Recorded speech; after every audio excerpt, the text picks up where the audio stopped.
The implications of consciousness. By Anonymous. 1. Consciousness. Here it is demonstrated that feeling is, by itself, sufficient proof for consciousness. If feeling, then aware. If aware, then conscious. Feeling. Therefore, conscious. By feeling, reference is made to any kind of pain or pleasure. Indeed, it does not make sense that a feeling could be experienced without awareness of the same, even if that awareness does not entail self-awareness. And to apply it to a particular being. For any being X, if X is feeling, then X is conscious. Yet it is often difficult for an outside observer to have genuine knowledge of whether or not a being external to itself is actually feeling. In those cases, we can apply these principles. It seems to be feeling, then seems to be conscious. It seems to be conscious, then presumed to be conscious. This establishes a presumption of consciousness when a being seems capable of feeling. This presumption can only be overruled in cases where awareness is positively justified not to be present. The full justification for why it is better to err in an overbelief rather than underbelief in the existence of a possible consciousness will become apparent in the course of this paper. 2. The prime law. An experience of pain reveals two axioms. An experience of pain is bad. An experience of pain ought to be stopped. The second of these can be rephrased as, an experience of pain ought not to be experienced. Either way, this introduces an ought, indeed the prime law, which is the origin of duty and morality. The violation of an ought is bad. Further, where it is bad to violate an ought, it is good to not violate it, i.e. to fulfill it. The fulfillment of an ought is good. Footnote. Suffering is the experience of pain, though pain itself is bad as the proximate cause of suffering. Where context does not otherwise specify, take pain to mean the experience of pain. Also note that to suffer more than another means to experience more pain than they are experiencing. The same stimulus for different consciousnesses does not by necessity evoke the same pain or other feeling. In a sense, all pain, even psychological pain, is of physical origin, since the brain itself is physical. In another sense, all pain is psychological, in that it is experienced psychologically no matter its origin. In all senses suffering is painful and pain is suffering, and we shall use pain to describe the experience of pain, suffering. Additional footnote. An experience of pain instantly reveals an intrinsic property, namely badness. In other words, an instance of pain tells us that a duty is being violated, i.e. to not feel pain, and that such violation is bad. To the extent that there may be a distinction between pain and the experience of pain, the former only isolates pain as a concept. As a concept, there is no essence of pain, and thus no indication of the prime law or its violation, and thus no badness stemming from such a violation. Yet the actuality of pain contains its essence, badness, revealed by the prime law. A thought about pain is not itself pain, but only a thought, and a thought is an experience which may or may not be painful. End footnotes. The violation of an ought is bad. Oughts are bivalent, and although a given moral status may have both good and bad aspects, we can set down the axiom that good and bad are themselves distinct and non-overlapping properties, exclusive to each other. Good and bad are mutually exclusive. Footnote. Good and bad are distinct and non-overlapping properties of morality. Any violation of an ought however slight is bad, and the fulfillment of an ought however slight is good. There is no point of meeting. It is apparent that all conditions have moral standing from the prime law alone, and that it is not only immoral that a rock is not experiencing pain, it is good that a rock is not experiencing pain. End footnote. Here we can see the prime law not only directly experienced, but deduced from the badness of pain and the nature of oughts. An experience of pain is bad. If something is bad, it ought not to be experienced. Therefore, pain ought not to be experienced. And mutual support stemming from the prime law itself. Pain ought not to be experienced. If something ought not to be experienced, then it must be bad. Therefore, pain is bad. All conditions have moral standing from the prime law alone. Here it is demonstrated that the absence of pain is not only not bad, but actually good. A condition is either with or without an experience of pain. A condition without an experience of pain fulfills an ought. The fulfillment of an ought is good. Therefore, a condition without experience of pain is good. Footnote. Since an experience of pain is bad, it is not only an experience without pain that is good, but any condition without an experience pain that is good. Every scenario exterior to an experience of pain thereby fulfills the prime law, and is thus good at least in this one sense, and no matter how independently bad, could be further worsened by a violation of the prime law. It is apparent that all conditions have moral standing from the prime law alone, and that it is not only immoral that a rock is not experiencing pain, it is good that a rock is not experiencing pain, even if the rock has no particular subjectivity. There is still moral standing when scoped to a rock, or to any hypothetical, with respect to the prime law, insofar as it belongs to the set of everything outside of any sentience of pain. Additional footnote. And not just not bad. This is not asserting that a non-painful situation is good because it is non-painful, but specifically because a non-painful situation is positively adhering to the primal law to be pain-free. There is a difference between no pain is good and non-pain is good, just as there is between no rainbow is black and non-rainbows are black. Yet to take the first pair in their correct grammatical form, experiencing no pain is good, thus experiencing non-pain is good, or an experience without pain is good, we can see that this is not analogous to the rainbow pair, and is logically valid. Some feeling X that is not pain, even if it is uniquely bad by some other means, still is somewhat good in that it is not pain. In other words, a feeling or other experience, whether good, neutral, or bad, could always be worse if it were also painful. Please see the section on moral strands. And footnotes. All conditions regard pain, they either have it or they do not. A condition regarding pain is either good or bad. Therefore, every condition is either good or bad. A given condition is not bad. Therefore, the given condition is good. Footnote. This does not mean that the absence of pain precludes all badness, merely that it precludes any badness arising from the primal law. In effect, even if it is both possible and actually occurring that one is experiencing some form of badness despite being free of pain, one is also at least being favored by some goodness too, since the primal law is being fulfilled. An unviolated, fulfilled, primal law constitutes a reserve of badness which, if actuated, would make things distinctly worse, no matter how severe some hypothetical badness from another origin may be. End footnote. 3. The primal interest. A feeling of pain also reveals an interest in avoiding pain. This is distinct from the primal law, in that the primal law refers to the urge concomitant with pain, whereas the interest to avoid pain remains after the pain has gone. Though this interest is revealed as a brute fact, it can also be deduced from the primal law and the badness of pain. Thus, if something ought not be experienced, then it ought to be avoided. Pain ought not to be experienced. Therefore, an experience of pain ought to be avoided. This is the primal interest of a consciousness, that such a being avoids any experience of pain. The failure of this interest means the failure to avoid pain, which means to experience it. Therefore, avoidance of an experience of pain is good. Therefore, failure to avoid an experience of pain is bad. For any chance regarding an ought, those for it being fulfilled are good, and those for it being violated are bad. This applies the same principle to what we already know about the nature of oughts. If something ought to be avoided, any chance of it not being avoided is bad. Footnote. A chance represents an occasion on which the postulated does indeed occur. When an ought is violated, it is bad, and fulfilled, good.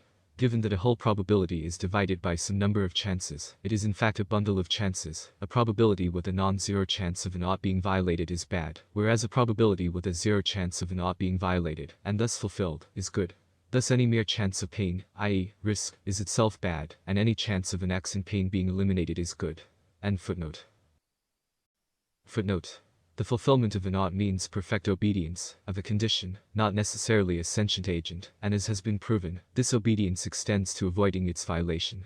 The success or failure of avoidance and obedience to an ought relies on probabilities, on the range of impossibility to certainty or any in between, and while a mere chance of an ought being violated is not as bad as the actual violation, it is still worse, more bad, than nothing. A moral negation. End footnote. An experience of pain ought to be avoided. Therefore, a chance of an experience of pain is bad. Therefore, a chance without an experience of pain is good. For any ought, a chance of it being fulfilled is good. For any ought, a chance of it being violated is bad. The primal ought is the authoritative command given by pain itself, whereas the primal interest speaks to us even without the presence of pain, vicariously. It is an echo of pain's command. The ought shows that this interest has a moral quality. If one is in pain, the primal ought reveals the interest to be without pain, the primal interest. After the pain has gone, its corresponding manifestation of the primal ought has also disappeared, though the interest which arose from it, rather than disappearing, remains, and, indeed, is valid retroactively to the effect of always existing. In other words, an instance of pain reveals that it was always in one's interest to avoid it, even before one was aware of such an interest. Footnote. This underlines that non-human animals capable of pain also have an interest in avoiding it, even if specifically unaware of that or any other interest. End footnote. 4. Types of oughts. An ought can only be known by direct experience of good and bad, valid deduction from the previous.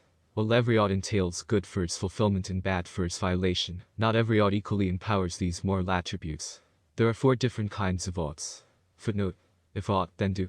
If ought not, then do not. Additional footnote. One might ask why these oughts exist at all, and to what ultimate purpose. The blind forces of evolution develop them without any guidance. Organisms that happen to have developed pain and pleasure in various ways, and thereby survived in their habitats long enough to reproduce, tended to pass along these mutations, which were often mutated in turn. There is no transcendent goal of consciousness or these experiences of pain and pleasure, and even their effect of helping a conscious organism survive long enough to breed is purely incidental. Nevertheless, to be conscious is to be subject to these incidental odds, not unlike a partially self-directed and sentient ball, rolling among the flippers and bumpers and guardrails of a pinball machine, against the slope of circumstance. End footnote. A pure ought has the highest theoretical precedence, wherein there is direct experience of bad for its violation, and direct experience of good for its fulfillment, in each case intrinsic to the ought itself. There is no known pure ought in existence, at least in humans. Note that extrinsic rewards and punishments, however perfectly applied, do not constitute pure oughts. A push ought conveys a direct experience of badness for its violation, though no direct experience for its fulfillment. There are at least two types of push oughts, namely the primal ought and the primal interest. A pull ought conveys a direct experience of goodness for its fulfillment, but no direct experience for its violation. At least two exist: the mesmeric ought and mesmeric interest, as will be mentioned again later. The above three types can collectively be called foundational oughts, in that each of them is self-sufficient. No skill in deduction is required to learn that pain is bad. These oughts speak directly to the consciousness without mediation. The direct experience of badness is more important than an inferred badness, and the same goes for goodness. Footnote. It is not as though a badness derived by deduction has any possibility of not really being a badness after all, but rather that a badness directly experienced is of greater urgency and thus importance. End footnote. A static ought gives no direct experience of good or bad for either its fulfillment or violation. Its whole substance therefore is derived from those that do, namely the foundational oughts above.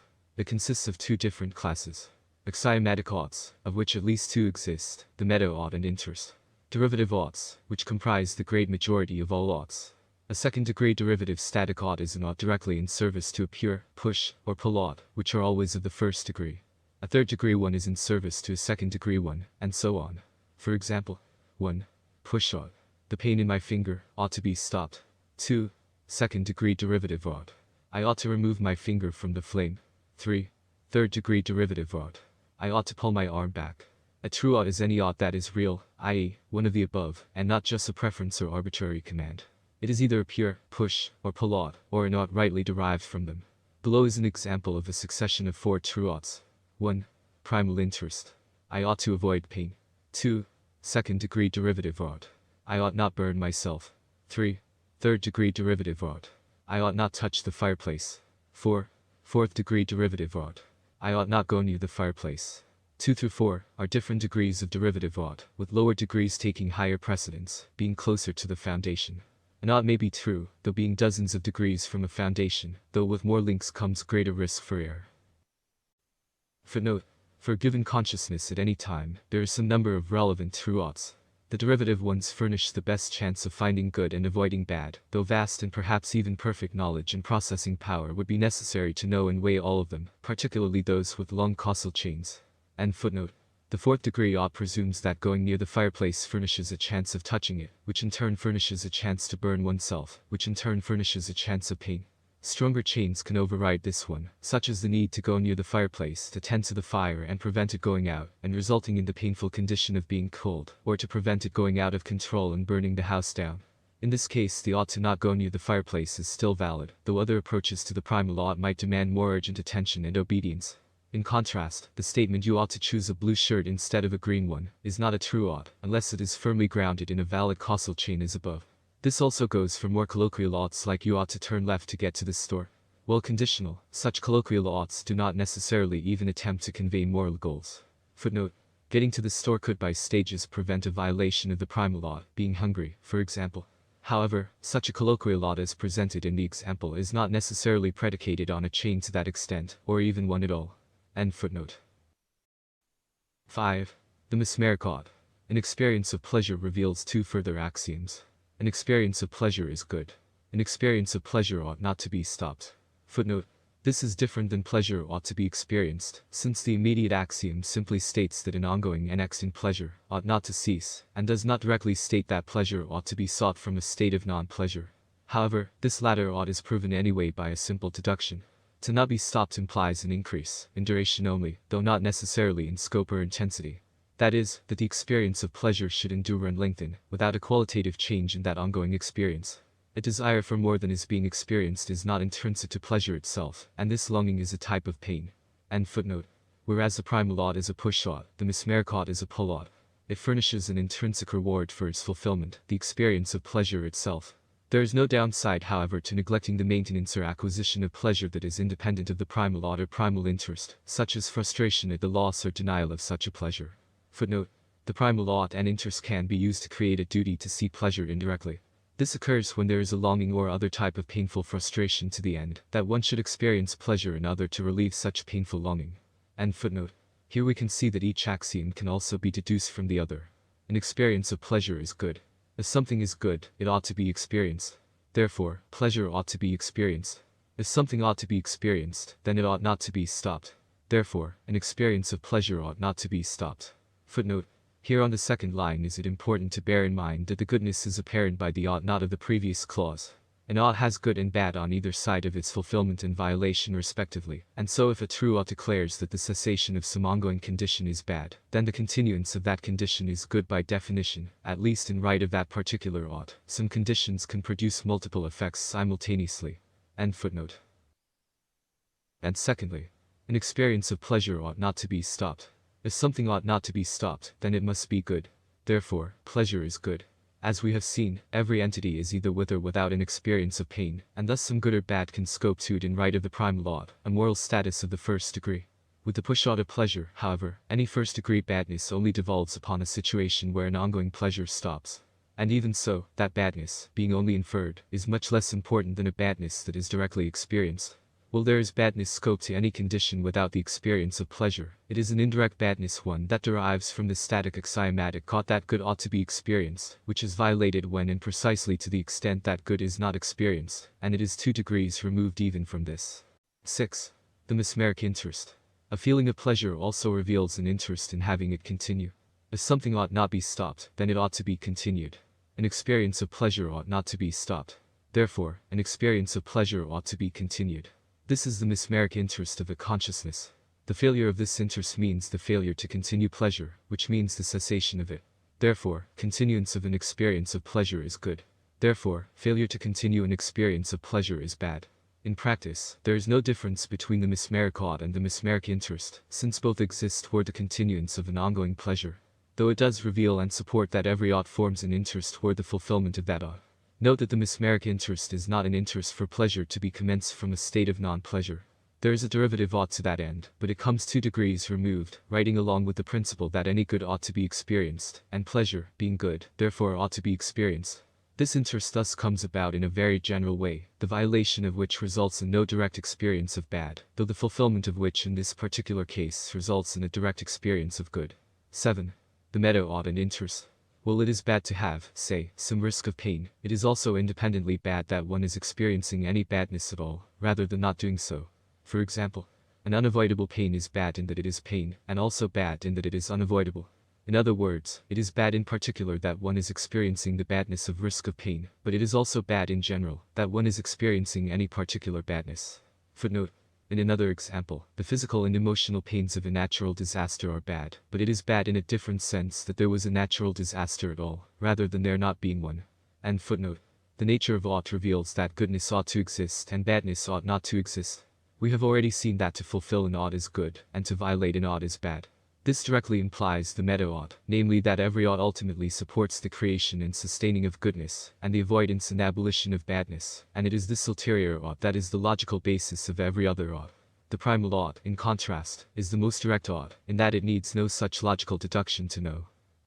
Footnote: here one might question why the ought furnished by an experience of pleasure is not deemed primal, or at least co-primal.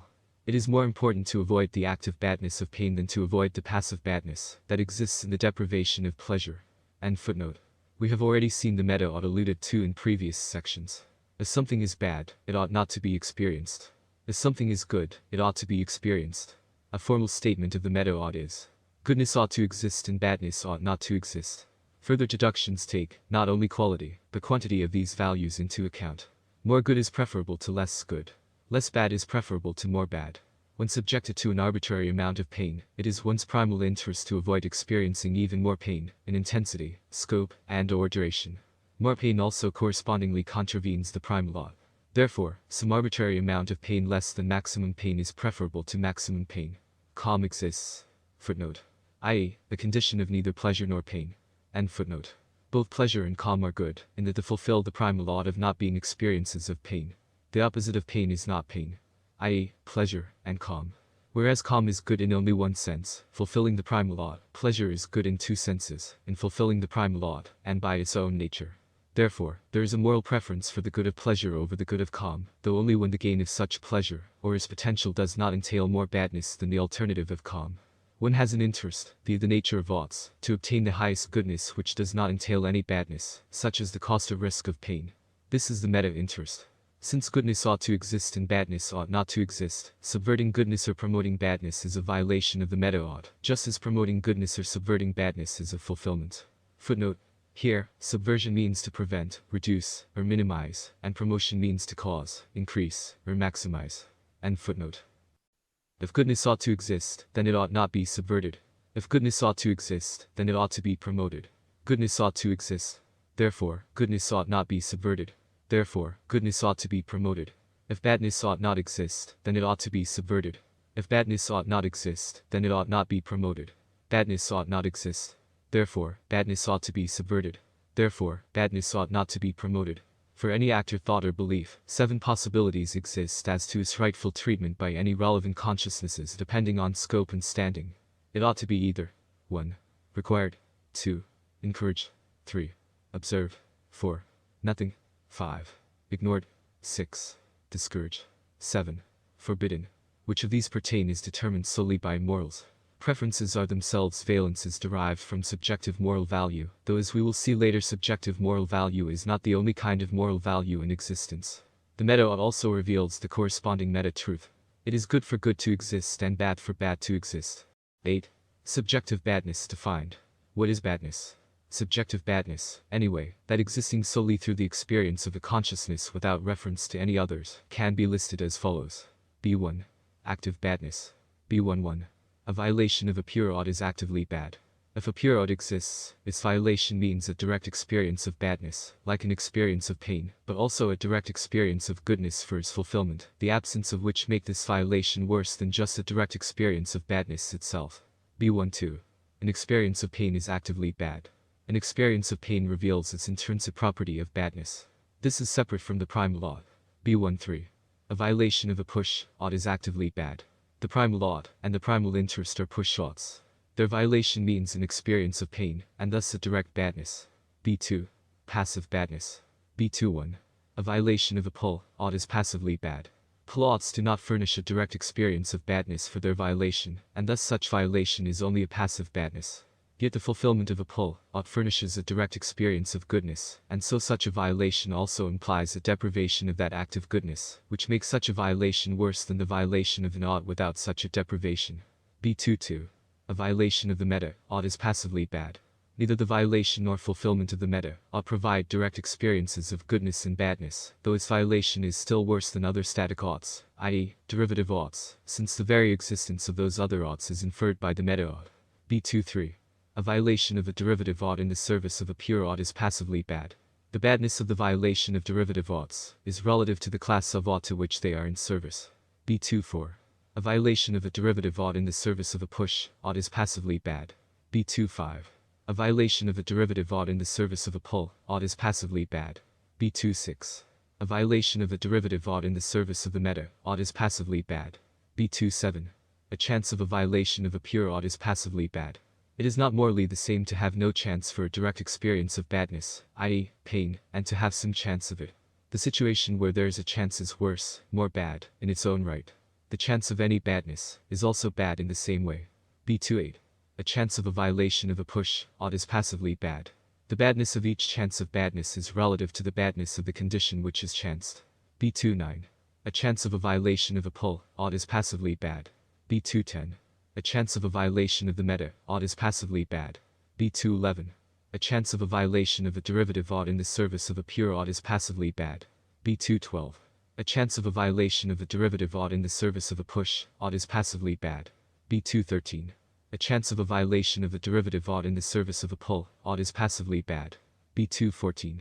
A chance of a violation of a derivative ought in the service of the meta ought is passively bad.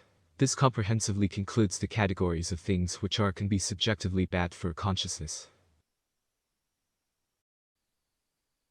9. Subjective goodness defined. And for subjective goodness. G1. Active goodness.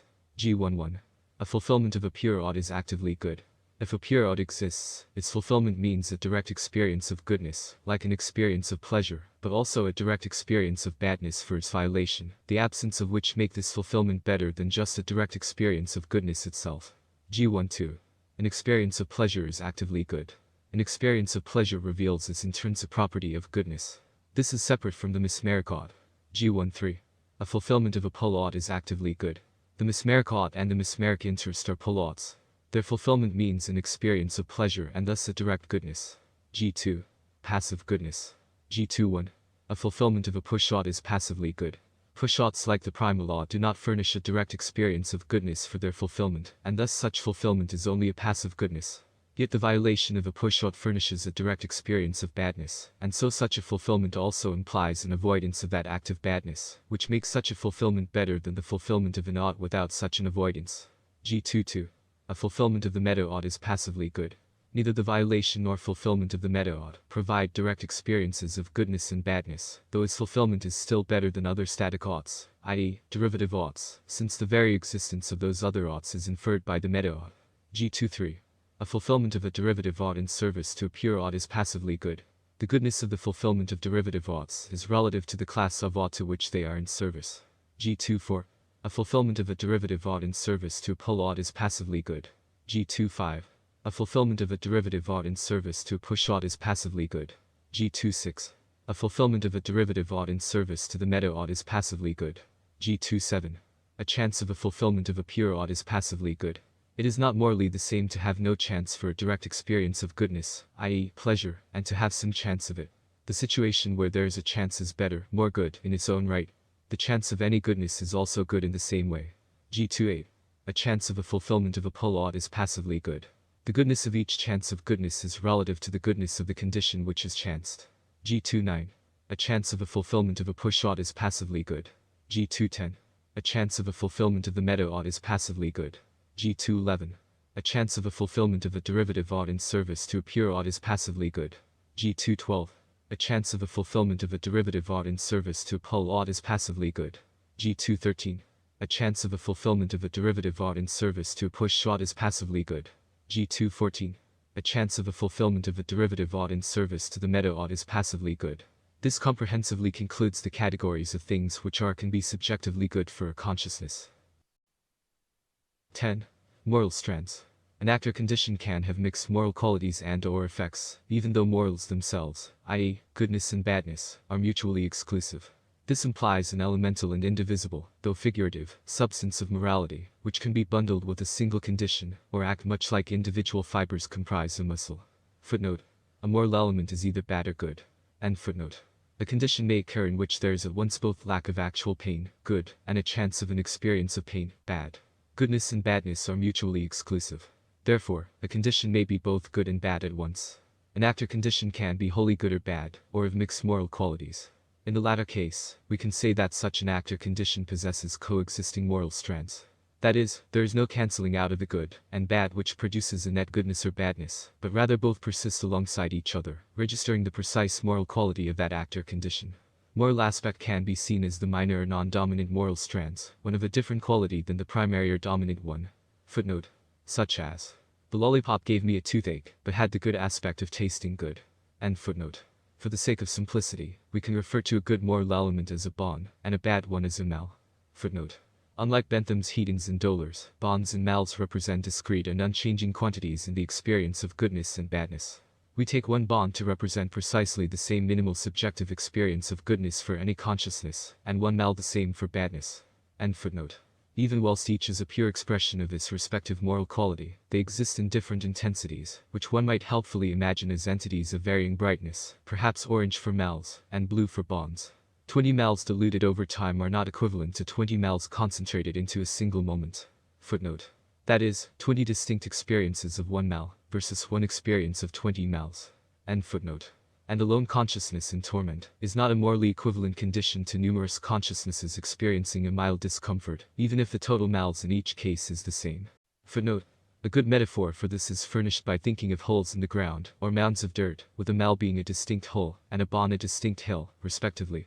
If the goal is to avoid badness overall, depth, then it is better to have a million holes only 1 millimeter deep than one hole that is a kilometer deep, even if the cubic volume, nominal badness, or number of mals, of all the holes, remains the same in both scenarios. $1 million can have quite a different significance on a per-consciousness basis, when in possession of one particular consciousness versus diluted equally among 1 billion consciousnesses. And footnote.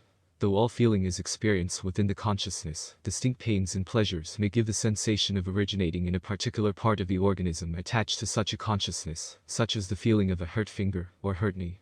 We can use the word node to refer to the smallest discernible locus of feeling, that is, such a feeling may be reduced in intensity or duration, but not further in scope, like the smallest pinprick, and percept to refer to the smallest discernible present moment of experience for a particular consciousness, wherein a feeling may be reduced only in intensity or scope, but not further in sense of time.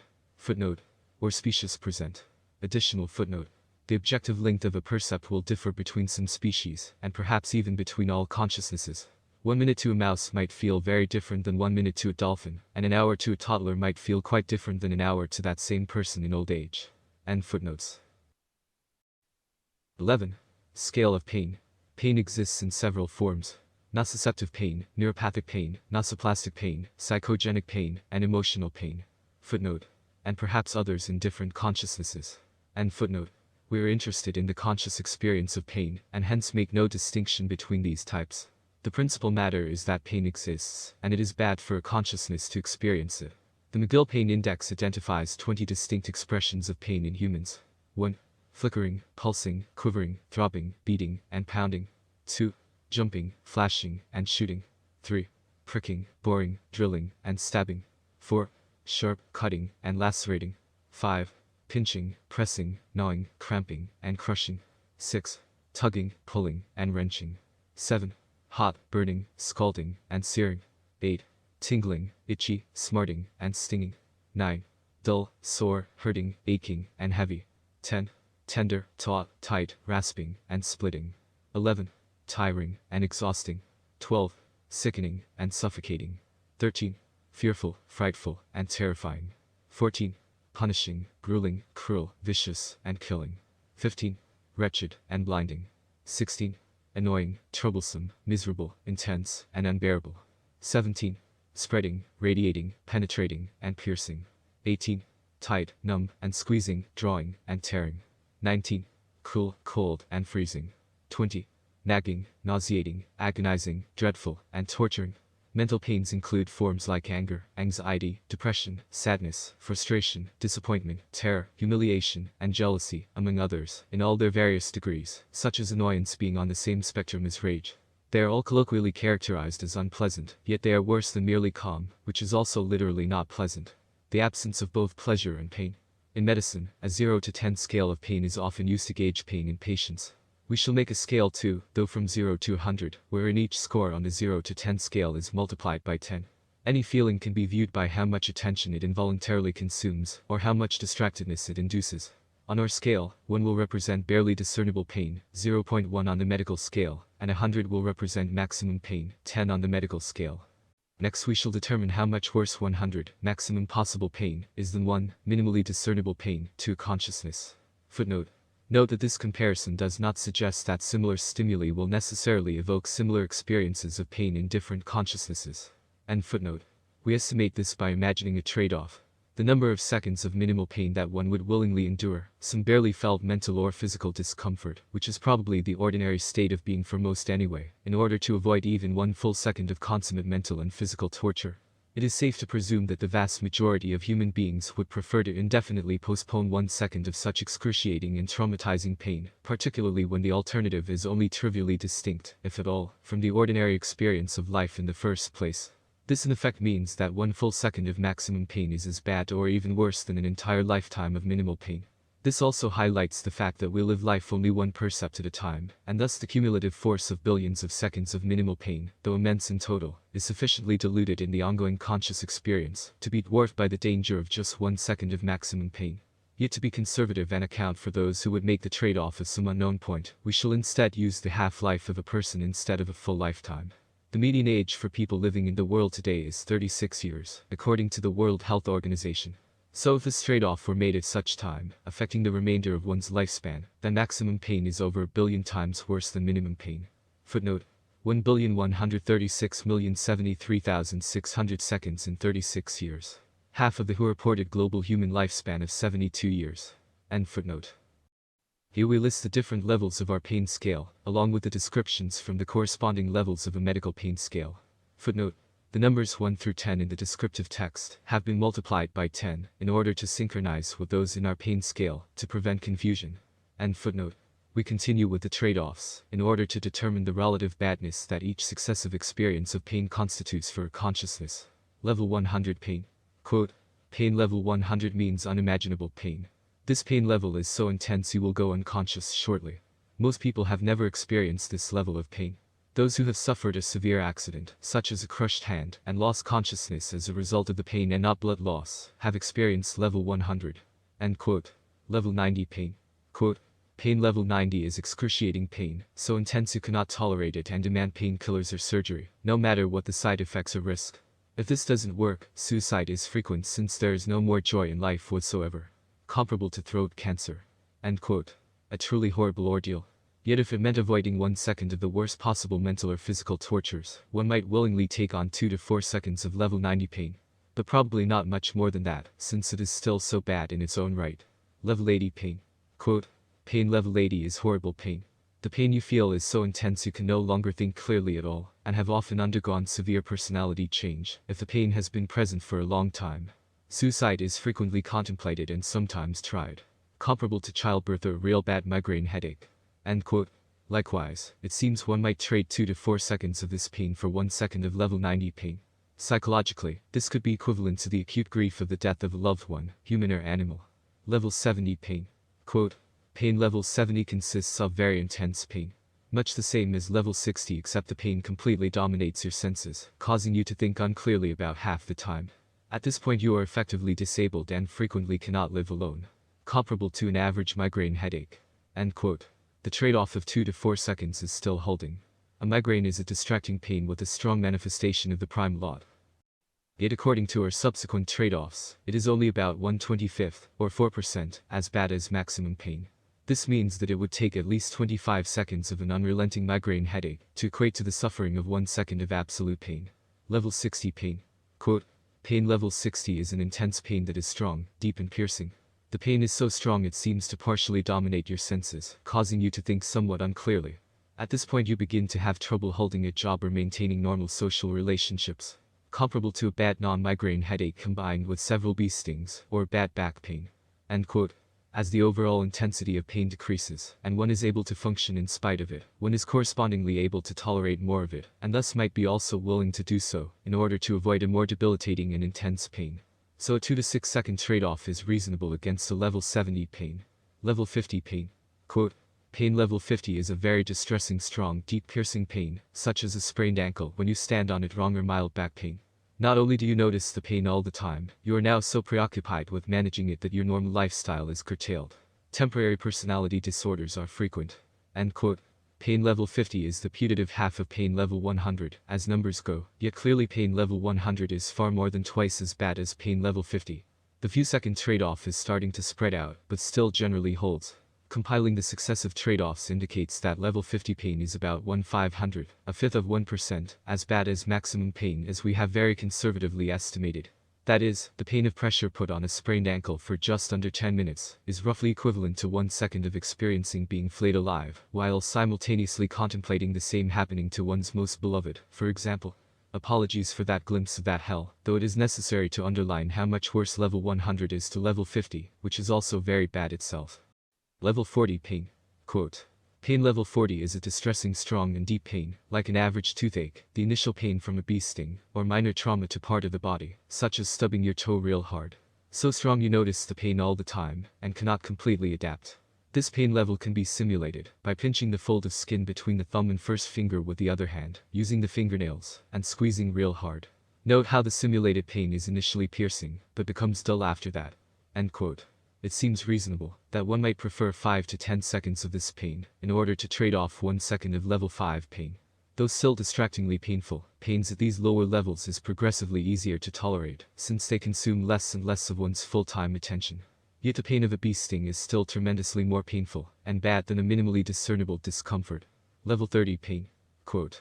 Pain level 30 is a tolerable, but very noticeable pain, like an accidental cut, a blow to the nose causing a bloody nose, or a doctor giving you an injection.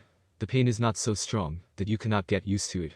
Eventually, most of the time you don't notice the pain, as you have adapted to it. End quote. The pain at these lower levels is starting to get much less intense. Though one might pass out from the painful anxiety of a doctor's injection, the pain itself, a prick, is not usually intense. Tolerance is the key word here. The trade-off proportion still seems to hold from the level above. That a few seconds of one of these pains is equivalent to a full second of a painful toothache. Level 20 pain. Quote. Pain level 20 is discomforting minor pain, like lightly pinching the fold of skin between the thumb and first finger with the other hand, using the fingernails. People can react differently to this self-test. End quote.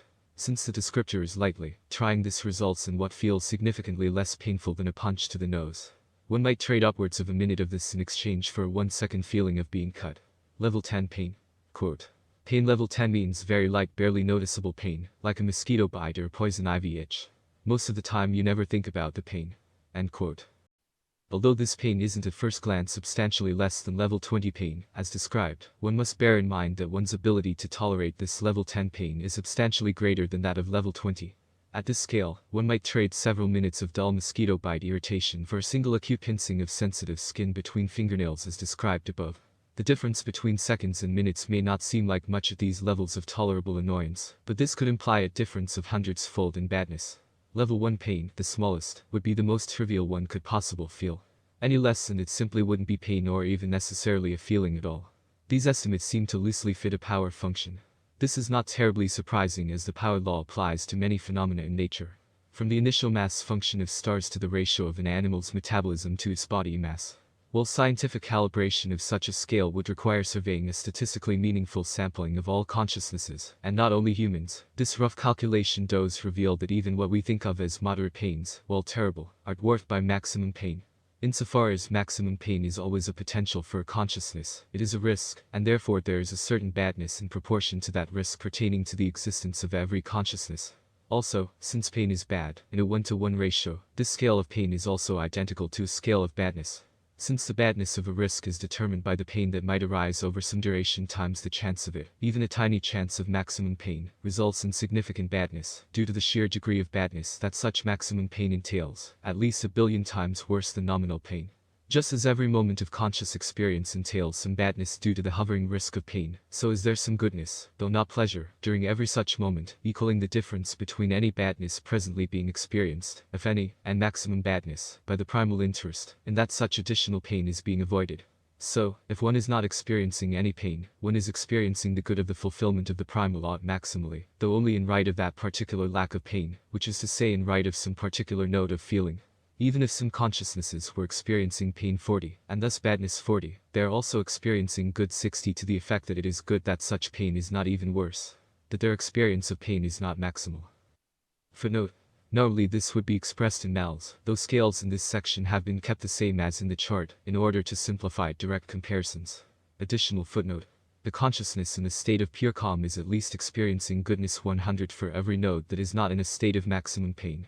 This goodness retreats on a 1-to-1 basis for every mal-being experience. So a consciousness with pain 5, and thus badness 5, is still also experiencing good 95, and that such pain could be that much worse yet is not. End footnotes. And yet that pain 40 generates an additional badness 40, insofar that the goodness 40 has been subverted, and yet another badness 40 in that badness has been promoted to that extent. Footnote. By violation of the meta-ought, that goodness ought to exist, and badness ought not exist. End footnote. Along with the goodness that exists in light of there being no pain, there is also some badness that there is a risk of it, in proportion to such risk. Other factors must also be considered, such as any risk formed that such pain will persist or worsen, rather than be alleviated quickly, plus the badness from anxiety about such a risk, which are both separate from the badness of the experience of pain itself, and any further subverted goodness via opportunity costs. Even a small instance of trivial pain, then, can quickly multiply into significant badness. Similar symmetries arise in other areas. For every risk of pain, it is good that such risk is not worse. For every lack of risk, it is good that there is no such risk. Since this relates to every instance of morals in every node of every consciousness in every percept, the true amounts are beyond any accounting. 12. Moral units. Imagine hitting one of your fingers with a hammer. That kind of pain concentrated into one moment is not the same type of experience as that same pain diluted over the course of an hour, so that there are far more moments with pain, but less pain during each moment. A mel percept, MP, or bond percept, BP, is a unit that can be used to represent the intensity of a badness or goodness. Footnote. This is mostly relevant to a direct experience of badness or goodness, namely pain and pleasure, though it can be used for abstract experiences of these moral qualities as well. 1000 mals of risk of snakebite is quite different if it is imposed as 1000 MP, intense risk in a single percept, versus 5 MP, nominal risk over a longer period. And footnote. Further precision could make use of how many nodes are affected. So that 10 MP in one node is of similar intensity to a consciousness as 1 MP in 10 nodes simultaneously. If a perfect pain recording machine existed, it would be plotting graphs from 0 to max mals and bonds for the total conscious experience over time, and in a parallel fashion be recording in 3 dimensions the locations and relative intensities of the affected nodes. Footnote. 2 separate graphs for mals and bonds experienced respectively, and not merely a net value. And footnote. Clearly such a machine does not exist, though in understanding these principles, we are better prepared to make more valid comparisons between moral experiences and the distinct consciousnesses that have them. 13. Scales of pleasure. Unlike with pain, for which there is a one-to-one relationship with badness, pleasure requires a slightly different approach. Pleasure, after all, while the most direct good, is not necessarily the highest one. We know that maximum goodness is furnished at least by the maximum of anti-pain. That is, the complete fulfillment of the primal ought with respect to maximum pain. Assessing whether the fulfillment of the mesmeric ought, maximum pleasure, is equivalent requires a head-to-head comparison of pain and pleasure themselves. Footnote. Note that this is not a question of whether maximum goodness and maximum badness are of the same intensity, they are by definition being the opposing sides of any ought, but whether maximum pleasure is analogous to maximum pain on such a scale. At first glance we can say that since pain is bad, maximum pain is maximally bad, and since pleasure is good, maximum pleasure is maximally good. It might be a mistake though to presuppose an exact symmetry between the intensities of maximum pain and maximum pleasure, in the direct value they impose on a consciousness, so this is tested before proceeding. End footnote. While there are many different pain scales used in clinical environments, there do not seem to be any corresponding pleasure scales. If any exist, they are elusive. The subjective nature of pain and pleasure may make it impossible to float any viable candidate for, say, the number of seconds of maximum pleasure that are sufficient compensation for 1 second of maximum pain. There is also the confounding issue of what possible pain or pleasure could mean in this context. Are we speaking about the maximum pain or pleasure a particular consciousness is capable of feeling, or some theoretical maximum even beyond this, one which would equalize pain and pleasure by definition? One way to approach this is to imagine that a deity will impose on you 1 full second of maximum pain you have ever felt, with the full intensity of torture that implies. Yet this deity will also give you as many seconds of the most intense pleasure you have ever felt as you deem fair compensation for that experience of pain.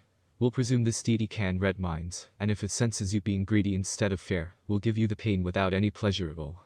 If posed to all of humanity, this question would likely bring wide disagreement about whether only 1 second of pleasure is just compensation, or whether 2 or more would be required.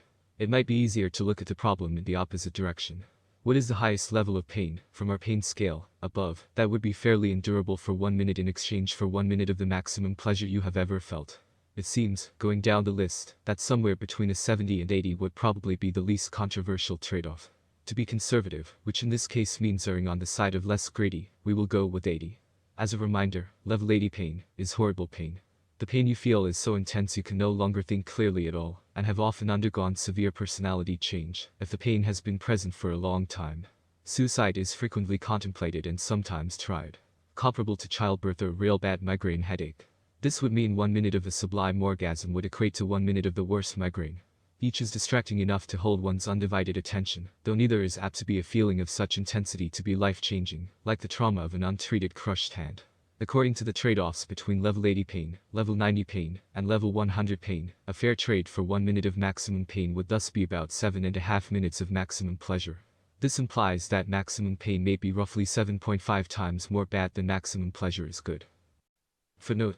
These numbers are all subjective estimates, necessary due to the lack of any known studies which have yet nailed down such metrics in a more objective and scientific way. Hopefully such research will tackle this problem and thus enable more precise moral comparisons and calculations. End footnote. Yet pleasure, while good, does not necessarily generate only good strands, since the morality of the whole pleasure experience must always be determined in reference to the pain it costs or might create a risk elsewhere. Its moral quality is always contingent on its cost in pain or the risk of it, just as a whole pain experience may sometimes produce benefits. Footnote: a moral occasion is the whole moral experience, encompassing all of the certain causes and certain effects of a specific moral experience.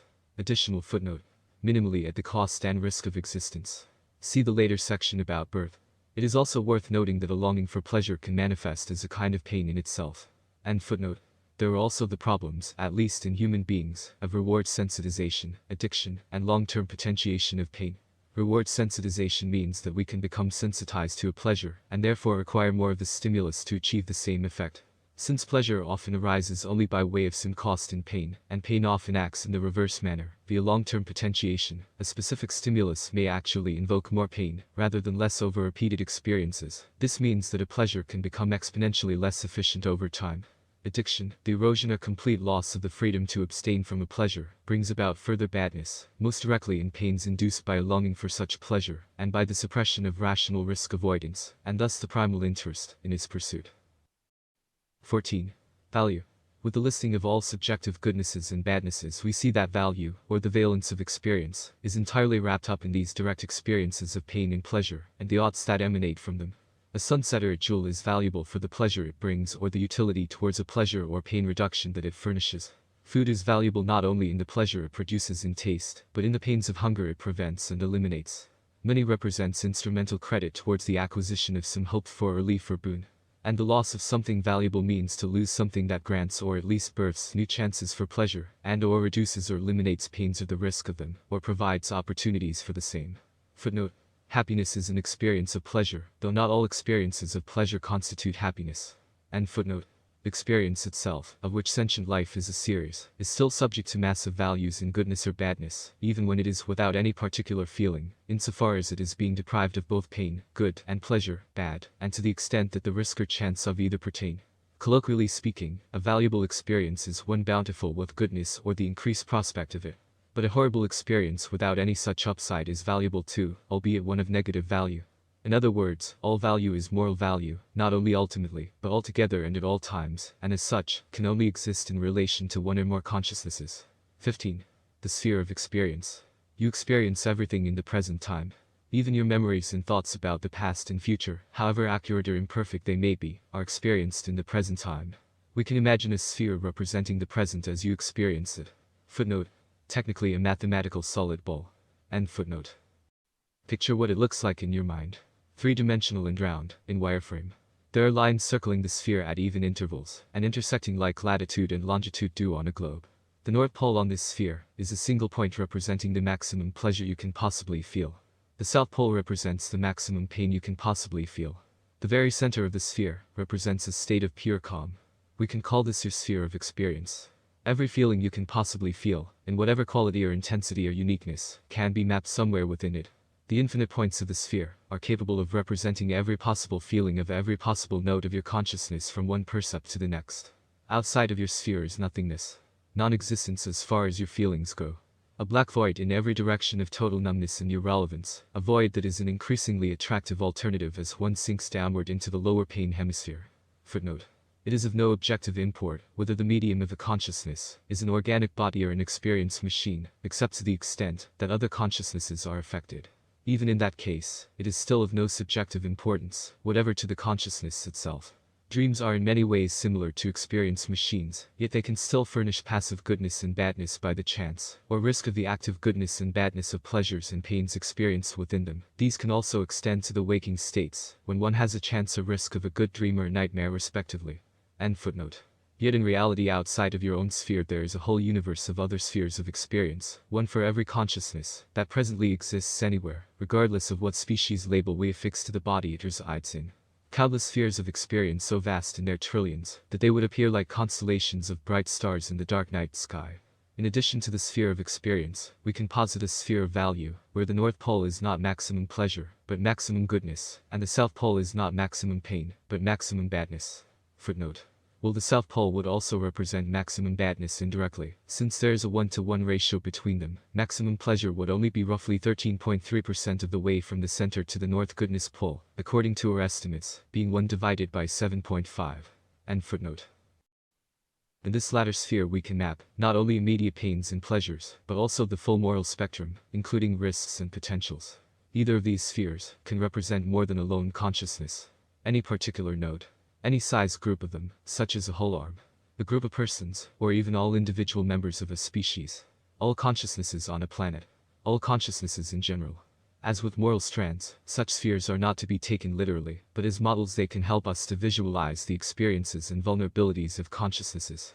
The illustration below shows the pain region as 7.5 times brighter than that of pleasure within each sphere, to represent the correspondingly greater severity of maximum pain to maximum pleasure. Some of those spheres of experience belong to your loved ones, some to strangers you see as you go about your day, and some you will never meet. Some of them to animals now waiting in factory farms for their slaughter, or making their way in the wild. There is a certain fundamental equality of all consciousness, when conceived in this state, each of us imprisoned within our own endocosm of vulnerability. Again, picture your own sphere.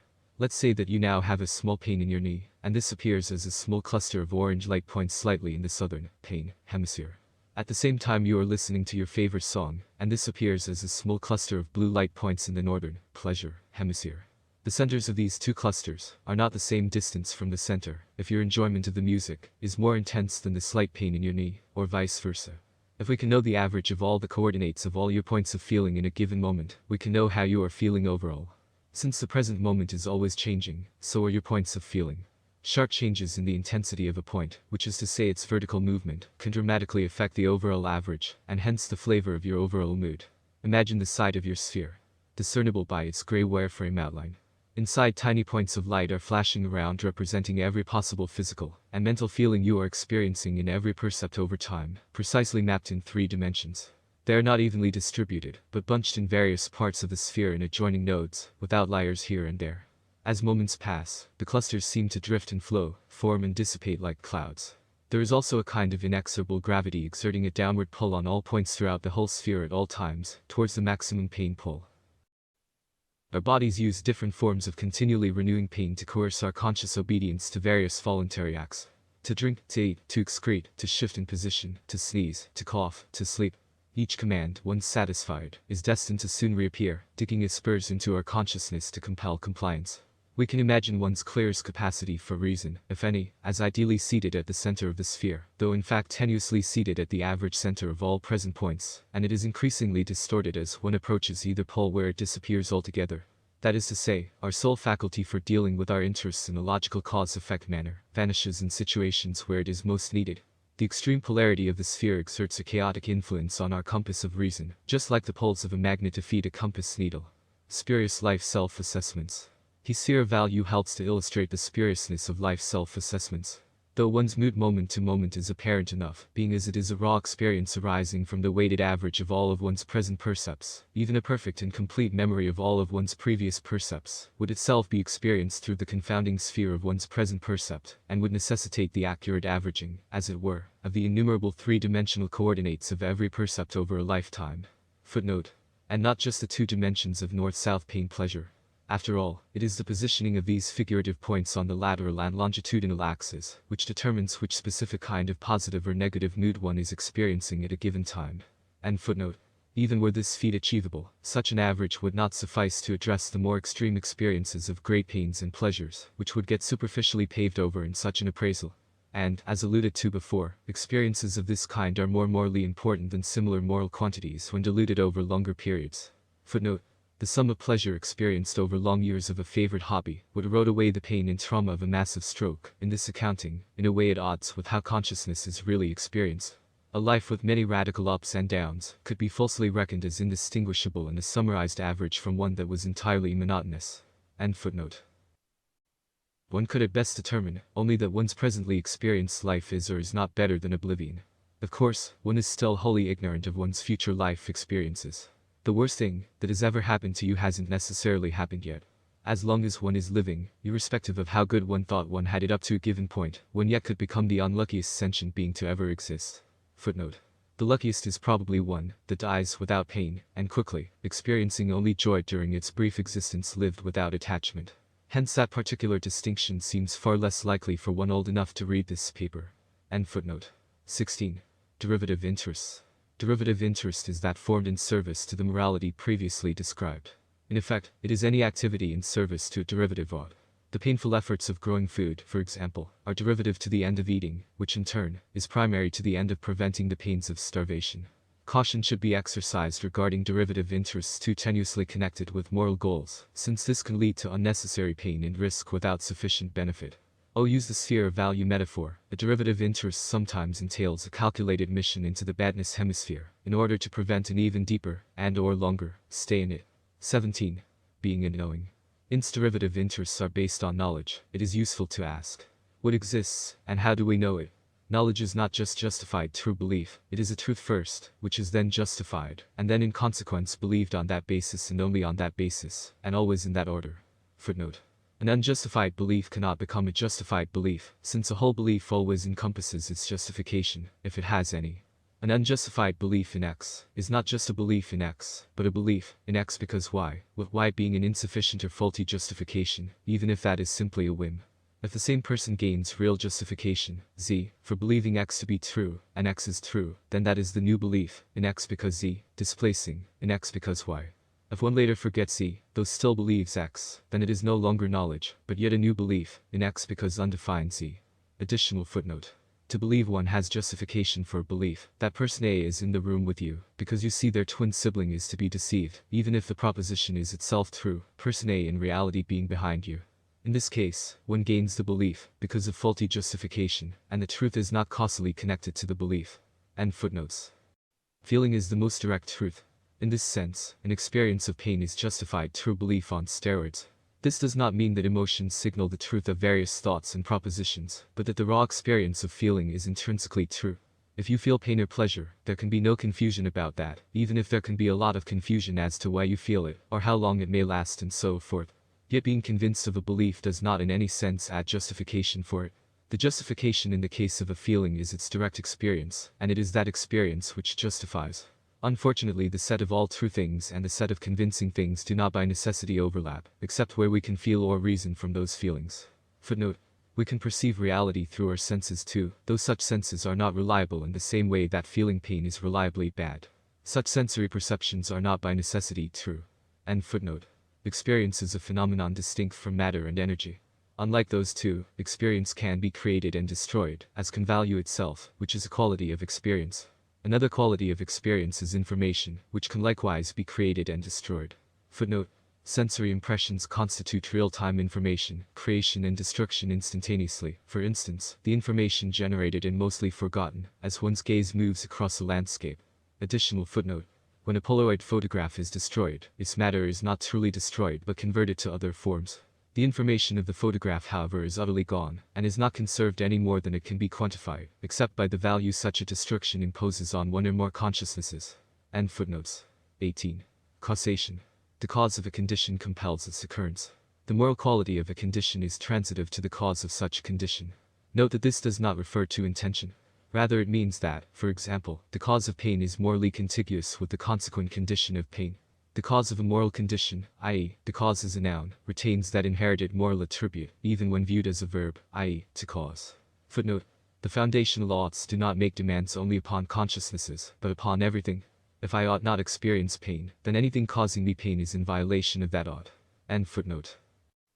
Getting stabbed is painful, which is bad. The cause of that condition of being stabbed, the stabbing itself, in that it compels the painful condition, is also bad.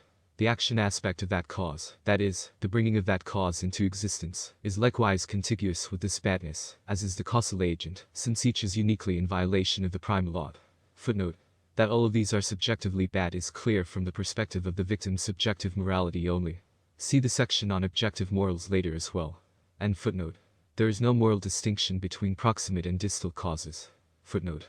Though there still can be usefulness in distinguishing proximate and distal causes, particularly when moral agency is involved. End footnote.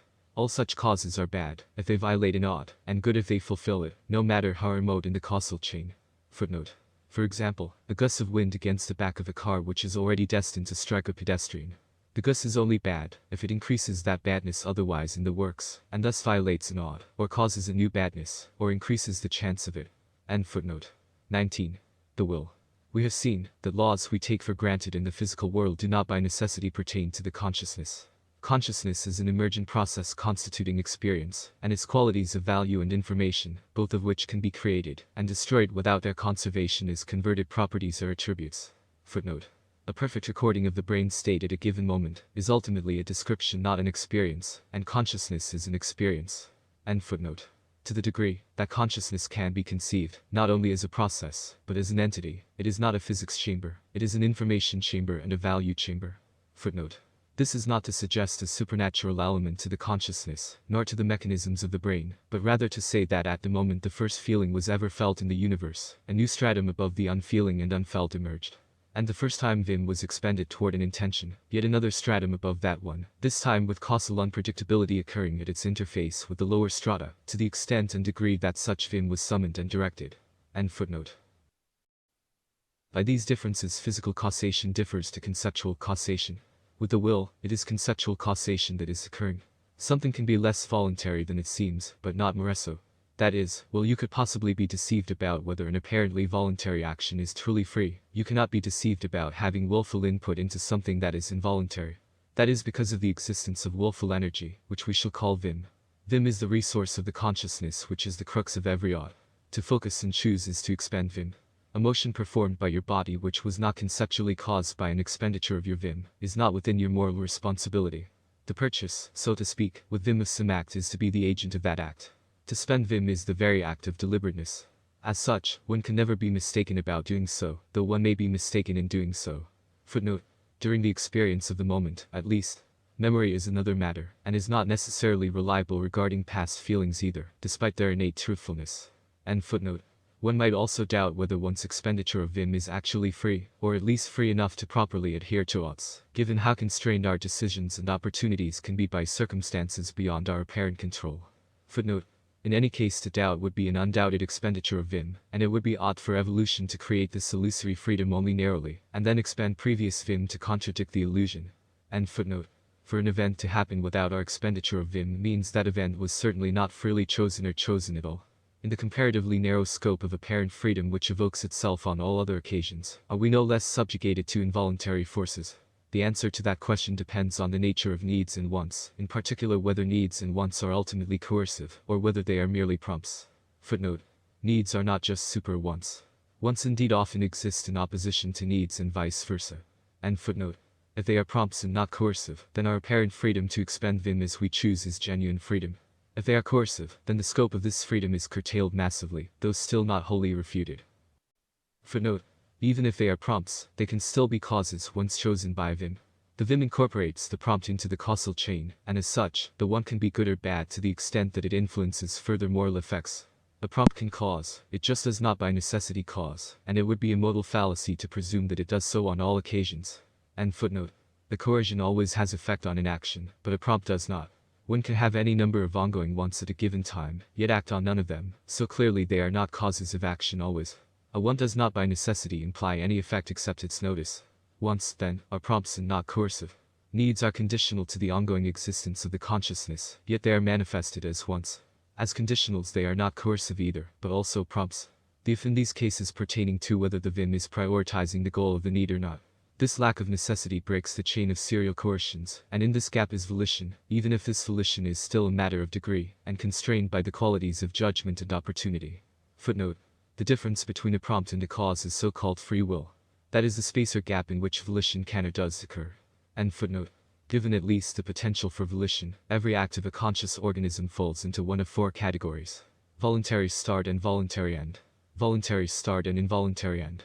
Involuntary start and voluntary end. And involuntary start and involuntary end. Agency only pertains to the ops, though morality still pertains to all of them. It is still bad if an involuntary system of the body is causing pain, even if no Vim was involved in the causal chain of that pain, and no amount of Vim could stop it. Indeed, that situation would be extra bad, and that the risk of its continuance would thus be greater, being invulnerable to morally adherent Vim. Notwithstanding the above, there is a good moral reason to presume the existence of free will. If we presume that human beings are essentially automata and they really are not, we unnecessarily undertake all of the risk, and thus badness, such an abandonment of due care in the expenditure of vim that implies. If we really are automata, and there would be no extra moral downside, since the decision to act or not is beyond our control. Therefore, we should presume that humans are not automata. 20. The objectivity of morals. An intrinsic relationship is objective, and not only subjective. The relationship between the feeling of pain and its property of badness is one such intrinsic relationship. By this principle, you can understand that pain is bad, not only for you, but for all who experience it. Badness is always along for the ride whenever, wherever, and however pain ends up being experienced. Anyone capable of experiencing pain is also subject then to the primal odd, and hence also the primal interest, and, by subjection to an odd, and thus to good and badness, also to the meta, odd and meta interest. Footnote. Properly speaking, any consciousness is not only what, but also a who. End footnote. The quality that is inalienable to a feeling, is intrinsic to it. Badness is inalienable to any experience of pain. Therefore, an experience of pain is intrinsically bad. Footnote. This is justified by the nature of pain, every experience of which is bad. End footnote. An intrinsic relationship is objective, and not only subjective. Therefore, an experience of pain is objectively bad, and not only subjectively bad. This is not just an inductive inference, but the nature of pain itself. The consciousness's experience of the primal odd, by pain, proves that this primal odd exists for other consciousnesses in their experience of pain too, if they have any. Footnote. Otherwise, they are not experiencing pain. End footnote. That is, an arbitrary feeling of pain experienced by oneself is just as bad when another consciousness experiences it, and vice versa, even if the particular stimulus required to evoke that pain differs. The same goes for pleasure, in that it is intrinsically good, and thus subjectively good.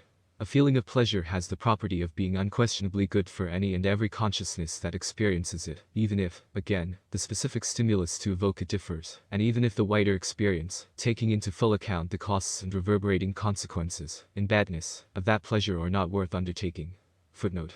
When speaking of the common objective value of some arbitrary pain or pleasure, one must bear in mind that this does not imply that every consciousness is capable of every variety or intensity of pain or pleasure, but only that to know if such a feeling is pain or pleasure is the same as knowing that it is respectively an unquestionably bad or good experience for the subject consciousness, even without actually being that subject consciousness. Such an experience of pain is not only bad for them, which it is, but bad even without this qualification. End footnote. An objective rather than a purely subjective primal odd refutes moral nihilism. A moral property does exist outside of opinion. Note this does not state that pain itself is objective, as though the pain of one is felt by all. Rather, it says that the pain of any consciousness is bad in the same way as it would be to any other consciousness were the latter to experience it instead. A point in the pain hemisphere of multiple spheres of experience will be bad for all such consciousnesses. Thus it is objectively worse if consciousness A experiences maximum pain than if consciousness B experiences minimum pain, even if the latter is me, and I naturally find the little pain I do feel to be subjectively worse than someone else's severe pain that I do not feel. Pain is not somehow less bad, just because someone else's consciousness is experiencing it instead of oneself. The objectification of the primal odd, and its implications, takes morality beyond empathy and personal self-interest. Footnote. This refers to empathy as popularly understood, i.e., affective or somatic empathy. Cognitive empathy, the ability to understand another's state of mind, even if in an emotionally detached way, would be necessary to make a sound assessment about whether another consciousness is experiencing pain, calm, or pleasure. At least some proportion of persons with personality disorders characterized by a lack of affective or somatic empathy still possess cognitive empathy. End footnote. It means that even if the population of consciousnesses in the whole universe were to cease to exist, except for just one, and that one consciousness suffered pain, then it would still be objectively bad, and not just subjectively bad. Such a universe would be objectively worse than a universe with a consciousness that wasn't feeling or risking anything at all. Footnote. Ascribing value to the universe at all, worse, implies morals and thus the existence of consciousnesses. End footnote. Indeed, even an uncountably high number of consciousnesses enjoying supreme pleasure will not cleanse objective reality of the stain of the badness experienced by one lone consciousness in torment. 21. Moral subjects and objects. A consciousness subject to a specific instance of feeling is the subject of that moral circumstance. The cause of that moral circumstance is its object. That is, it creates the moral experience, while not itself experiencing it. Footnote. The pain in, say, the hand of a consciousness which strikes another, is not the same experience as the pain of the blow that the other consciousness receives. End footnote. The The object is outside, or objective to, the subjective experience, though still connected to it. Footnote. This is the opposite of grammatical subjects and objects. It would likely be too confusing to refer to the subjective experience as the direct object of its objective cause, its grammatical subject. Hence we have chosen terms that correspond with the subjective and objective. End footnote. We can think of this as an objective scorecard for every causation which has ever affected a consciousness, tallying the cumulative goodness and badness to which it has ever subjected a consciousness. A rock falling on the head of an animal and resulting in great pain, and thus badness is not the subject of badness, but the object of badness. That is, as the cause of badness subjectively impose, it is in that same degree objectively bad. Badness is transitive to its proximate cause, and this also includes the agent, if any, conscious or not, of that cause, such as a gust of wind that dislodged the rock, or the bird that accidentally dropped it. Footnote. In effect, the full proximate cause encompasses the blow to the head, and all of the physiological implications of that resulting in conscious pain, the rock, as a necessary part of the blow, and the cause of the rock making the blow, which is also necessary. This includes gravity as the force compelling the rock on its journey to the blow. Each of these are constituent parts of the overall proximate cause of the feeling, i.e., the situation of the rock falling on the animal's head, from the start of the situation to the end of it. Telescoping distal causes eventually include the Big Bang, though it is not clear how inevitable such a situation as a rock falling on the head of an animal was at the time the universe began, per se. Though the existence of the universe is ultimately responsible, though not morally responsible, for all of the goodness and badness in existence, as it is, by definition, also responsible for everything else in existence. End footnote. This does not mean that the rock, gust of wind, or bird are morally responsible for this badness, but they are nonetheless ascribed with the objective badness which their existence in the causal chain fostered, which at minimum denotes a dangerousness. Though any sharp knife is the object of the badness of risk it poses to those who might be sliced by it, a knife which has actually been used by a serial killer to torture and kill dozens of people, or by a butcher to slaughter dozens of non-human animals, has an objective moral valuation much worse than an unused knife, since it has been the object of vastly more badness. Being the object of badness, however, is of much greater importance when applied to ethics, the behavior of consciousnesses, particularly moral agents. Footnote. This is to suggest an enduring fact about the knife rather than guilt or any supernatural attribute. End footnote. Imagine a consciousness that is subject to extreme goodness. It is constantly in a state of maximum pleasure, and is without any kind of subjectively bad experience at all, neither pain nor risk of it, for the sake of argument. Yet this favored consciousness lashes out at other consciousnesses on a continual basis, causing great pains and thus badness for many others, without experiencing any of it in turn. The moral experience of that offending consciousness is objectively good, even while the moral value of that consciousness is objectively bad. That is, while we can objectively know that this subjective experience is good via the objectification of morals above, we do not yet know the justice of this fact as applied to this particular consciousness by this knowledge alone. The objective moral value of this consciousness, by means of its effects on other consciousness, is bad, even while its subjective value, to itself, we can know to be good. Footnote. Pain is always subjectively bad, and it is also, as shown above, objectively bad in a way that can never be discounted. Yet the objective value of a whole consciousness to other consciousnesses is quite independent of the goodness or badness of that consciousness's own subjective experiences, however objectively true and verifiable. End footnote. This gives rise not just to the condition of morality, as an experience, but to the being of morality, as an attribute, with both being objectively meaningful. Footnote. Or to put another way, morality not just as an attribute of conditions and acts, but of consciousnesses themselves and the objects that interact with them. End footnote. We already know the value of a subjective experience depends on its morality, but the objectivity of morals establishes that an object outside of one's subjective experience can also have moral value, stemming from one's own subjective experience and that of others. 22. The primal right. If it is bad when you experience pain, then it is bad for me to make you experience pain. Note that the personal application of the primal ought, viz. I ought not experience pain, becomes you ought not experience pain. The ought extends to the cause, so if I am the cause, then I transgress the ought as the object of that badness, while the victim is the subject of that badness. Further, if you ought not experience pain, then that is a moral duty for you to the extent it is within your choice. For me to subvert your performance of that moral duty means to subvert morality and thus transgress it. This is the foundation of ethics, the rule often expressed over the millennia as variations of the Golden Rule.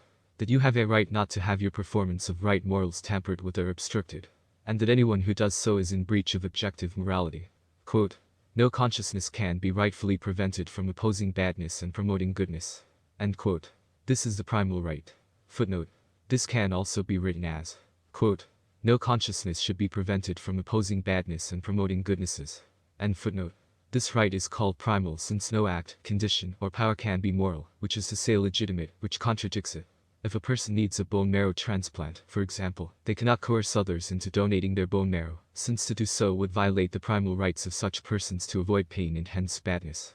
Persons could however voluntarily consent to donating their bone marrow, since they would be consenting to such pain and badness, in this case instrumental pain and a derivative interest and greater pain in exchange for a lesser one, they have not been denied the right to avoid such badness. They have not even waived their primal right, since they have not at any stage been prevented from exercising it in the first place. We see then that the greater objective good does not override the primal right, as it relates to individuals, when its fulfillment requires imposing badness involuntarily upon them, or subverts goodness they may seek or enjoy. Neither does the primal right override objective morality, but rather is in harmony with it as one of its necessary and foundational attributes. An act which purports to be for the common good but which violates the primal right of one or more individual consciousnesses, is in fact in breach of objective morality, and thus subverts the very good it sought to advance. And by consciousness, this refers to all consciousnesses, and not only those of human beings. This also refutes the idea of utility as applied to a group without considering each constituent, or indeed external, individual. The primal right indicates that it is immoral for one consciousness to be involuntarily subjected to an extreme pain, in order to reduce smaller pains for a large number of other consciousnesses, let alone to furnish them with pleasures. The smaller pains of many different consciousnesses cannot be meaningfully added together in any way that takes precedence over the larger pain suffered by a lone consciousness. Footnote. Participation in war is wrong, as is any situation which would require or subject a consciousness to predictable violations of primal rights. End footnote. Since one cannot know the future, and cannot know how much pain or pleasure a stimulus will impose on a different consciousness, one must seek the consent of that other consciousness, before undertaking an action that will likely affect them, where it is possible to do so, and in any case treat them as you would treat yourself, if you were moral to yourself. Footnote. The primal right justifies proportionate self-defense. Indeed, survival itself can be seen as ongoing self-defense. End footnote. 23. Intention. Intention refers to the anticipated effect of some prospective causation that the intending consciousness may realistically activate from their own point of view. As such, an intention constitutes a chance of external goodness and/or badness, and is thus a moral event in its own right, subjecting those it might affect in the form of chance risk, with the intender as the object of that moral potential. The amount of goodness or badness a specific intention actually comprises is a function of its moral value as successful, its subjective strength, and the realistic probability of its intended effect via such intended cause. So, if some consciousness firmly intends to simply wish world peace into existence, the strength of their honest devotion to this end, say, 100%, must be multiplied by its real probability of occurring by this cause, 0%, times the great good that world peace would constitute, arbitrarily for purposes of this example, 1,000,000,000,000 bonds. Multiplying these together yields no chance at all of this intention being the cause of the good it aims for, and thus no chance of goodness from it is generated, no matter how much goodness was thereby intended. This intention, while not conferring badness, neither confers goodness. Footnote. At least in its own right, though it may yield subjective feelings of pleasure, which are of course subjectively good, and also psychologically reinforce a mindset that tends to overall reduce that consciousness's risk to others. End footnote. On the other hand, we can imagine another consciousness that has the same strong intention for world peace, 100%, and this intention includes the realistic resolution to passionately preach non-violence all over the world for many years. The probability of this successfully resulting in world peace, while extremely low, could at least be plausibly conceived as non-zero, say, 1/1000,000,000 of 1%, especially if the intention is modest enough to be limited to a short time frame. Supposing that the good resulting from world peace during this modest time frame would be 1,000,000,000 bonds, we multiply the intent, 100%, or 1.0, times its plausibility, resulting in 1 times 10 to the negative 9th power, times the good it would do if successful, resulting in a goodness of this intent equal to 0.01 bonds.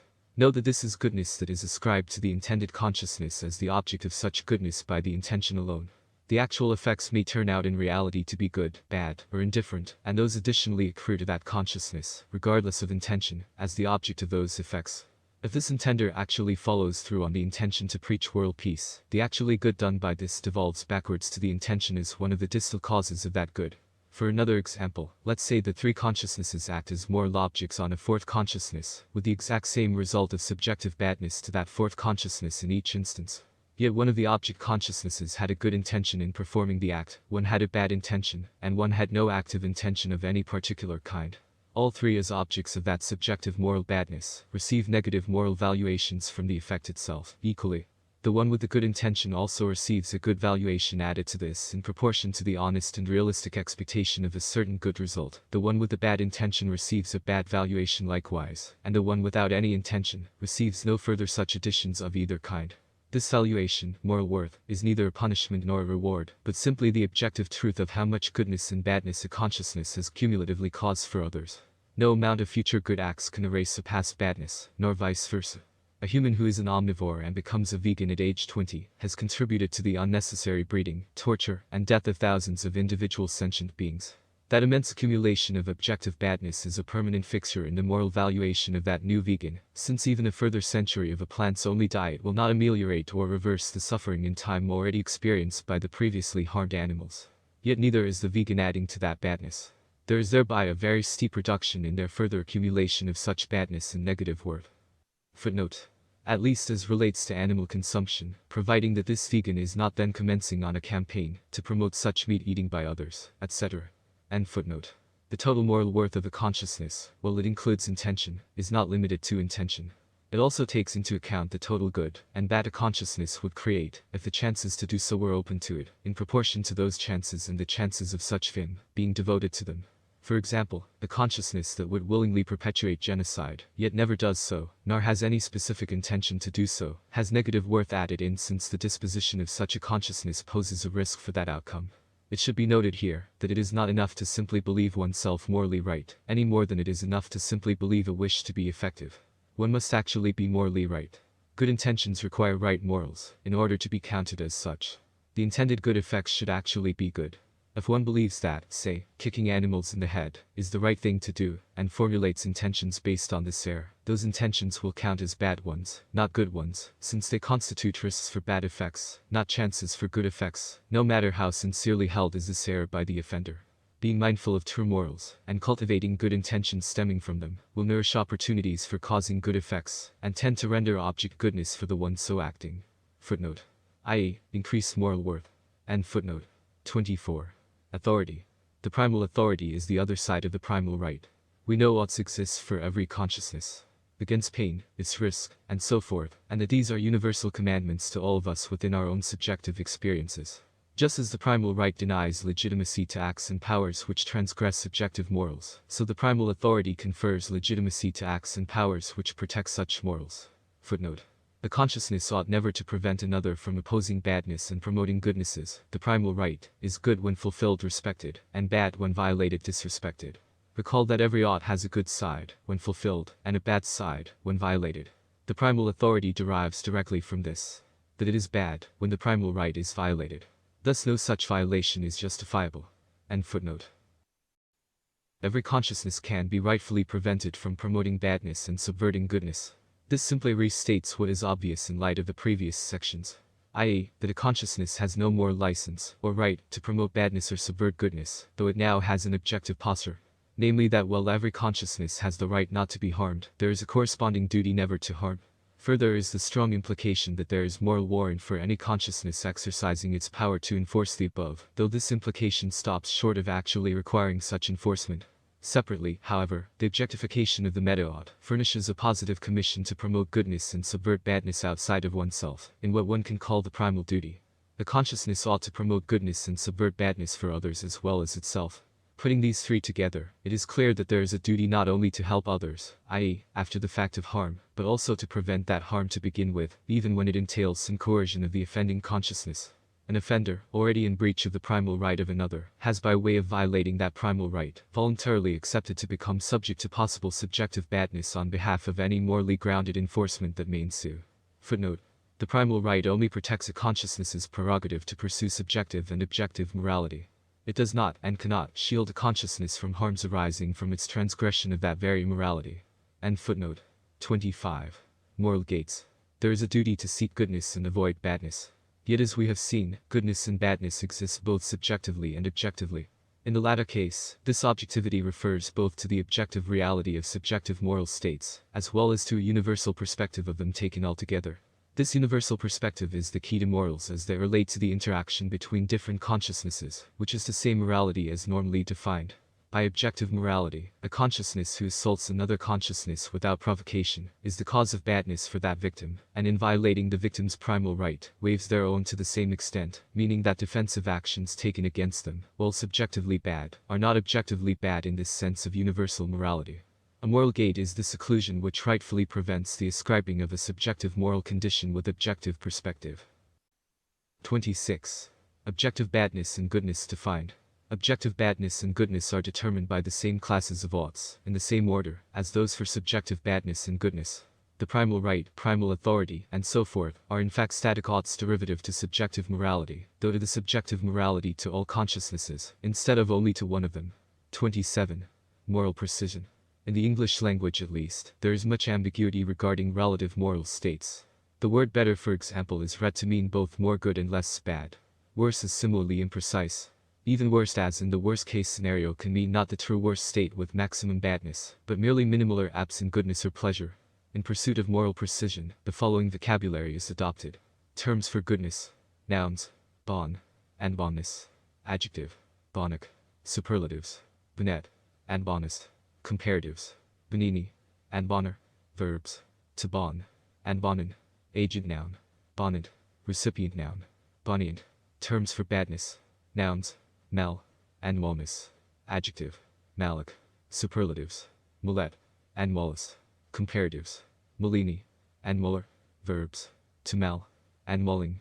Agent noun. Malant. Recipient noun. Malient. Further, to distinguish movement within goodness or badness from movement overall. Footnote. A movement from pleasure to pain, for instance, would be first counterpositive to a state of calm, then negative.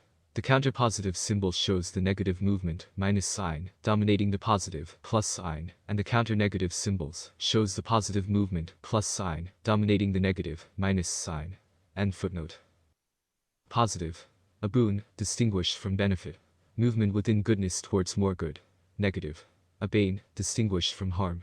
Movement within badness towards more bad. Counter-positive. A bear. Movement within goodness towards less good.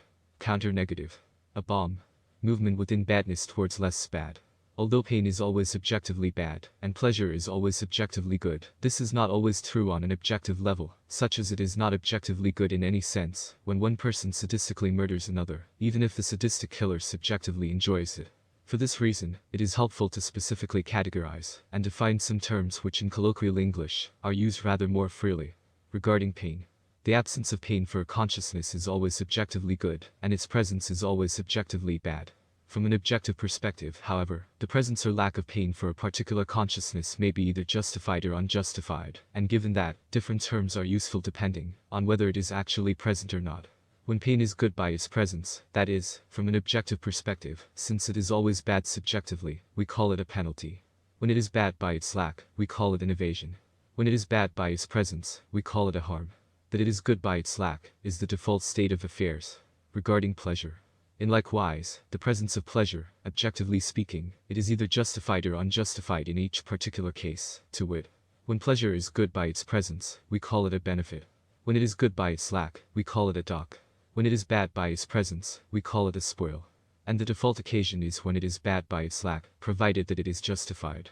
A harm is an experience of badness which is not justified. In other words, a harm is not simply a bad experience, nor necessarily only a worsening one, from either a good or bad starting point, but one that is unjustified by any further moral implications. The pain an assailant might receive from a defensive action by their victim, for example, while subjectively bad, is not a harm. Likewise, that defensive action of the victim, even though the proximate cause of that badness, is not wrong, if proportionate. Though bad in one sense, it is justified by other moral factors. A benefit refers to an experience of goodness which is not unjustified.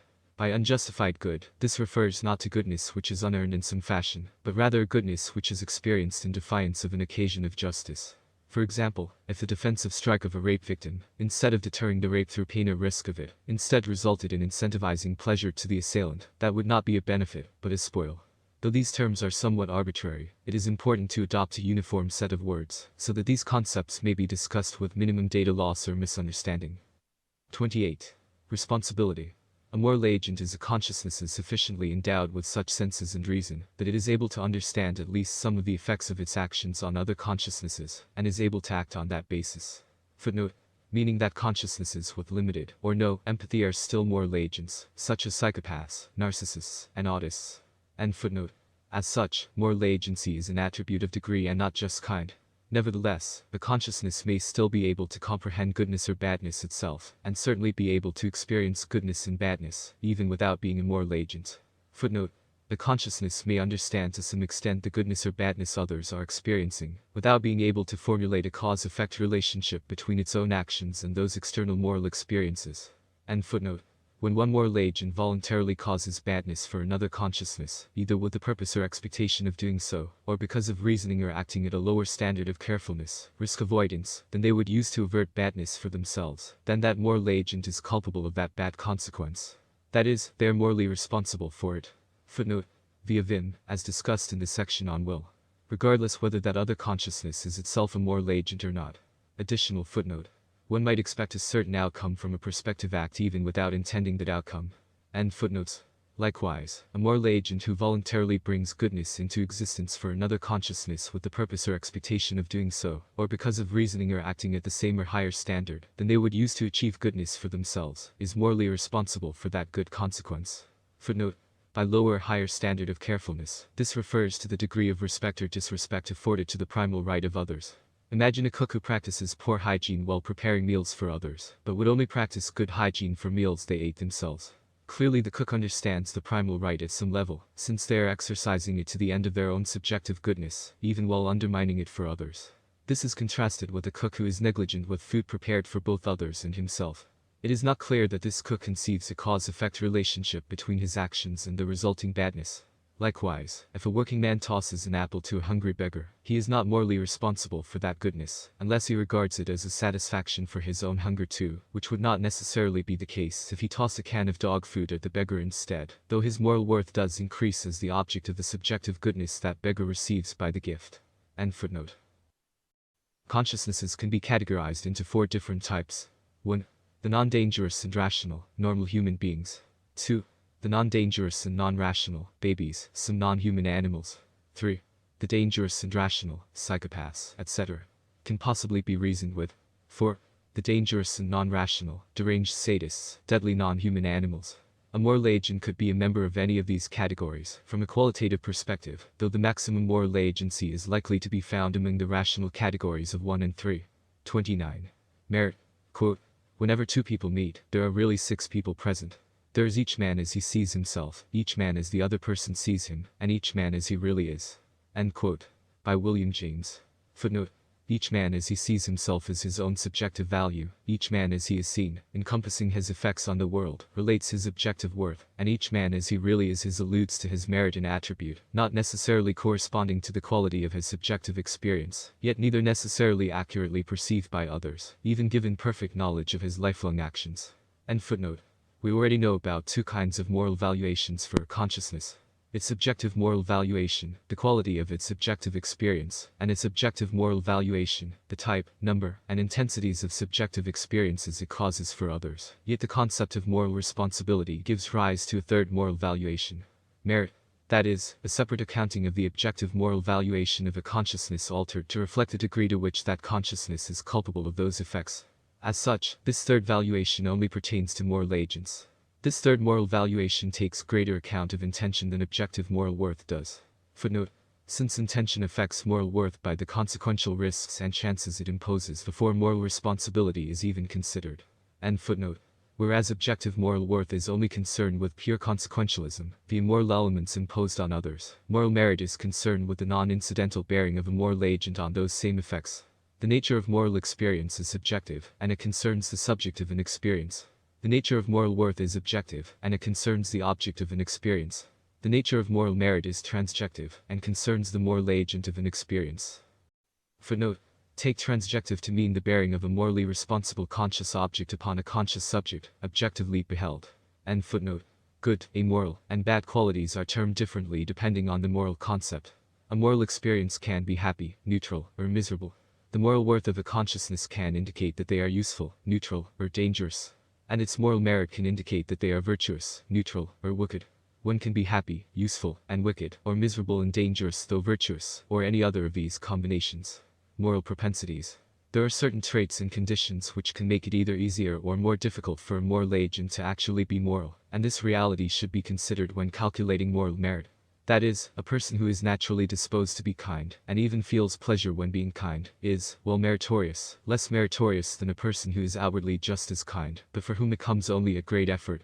The subjective cost, in badness, that a moral agent endures in the course of being virtuous, is reckoned in addition to the effect produced, and the subjective profit, in goodness, that a moral agent enjoys in that same way is subtracted from the effect produced. Footnote. The same is true for wickedness.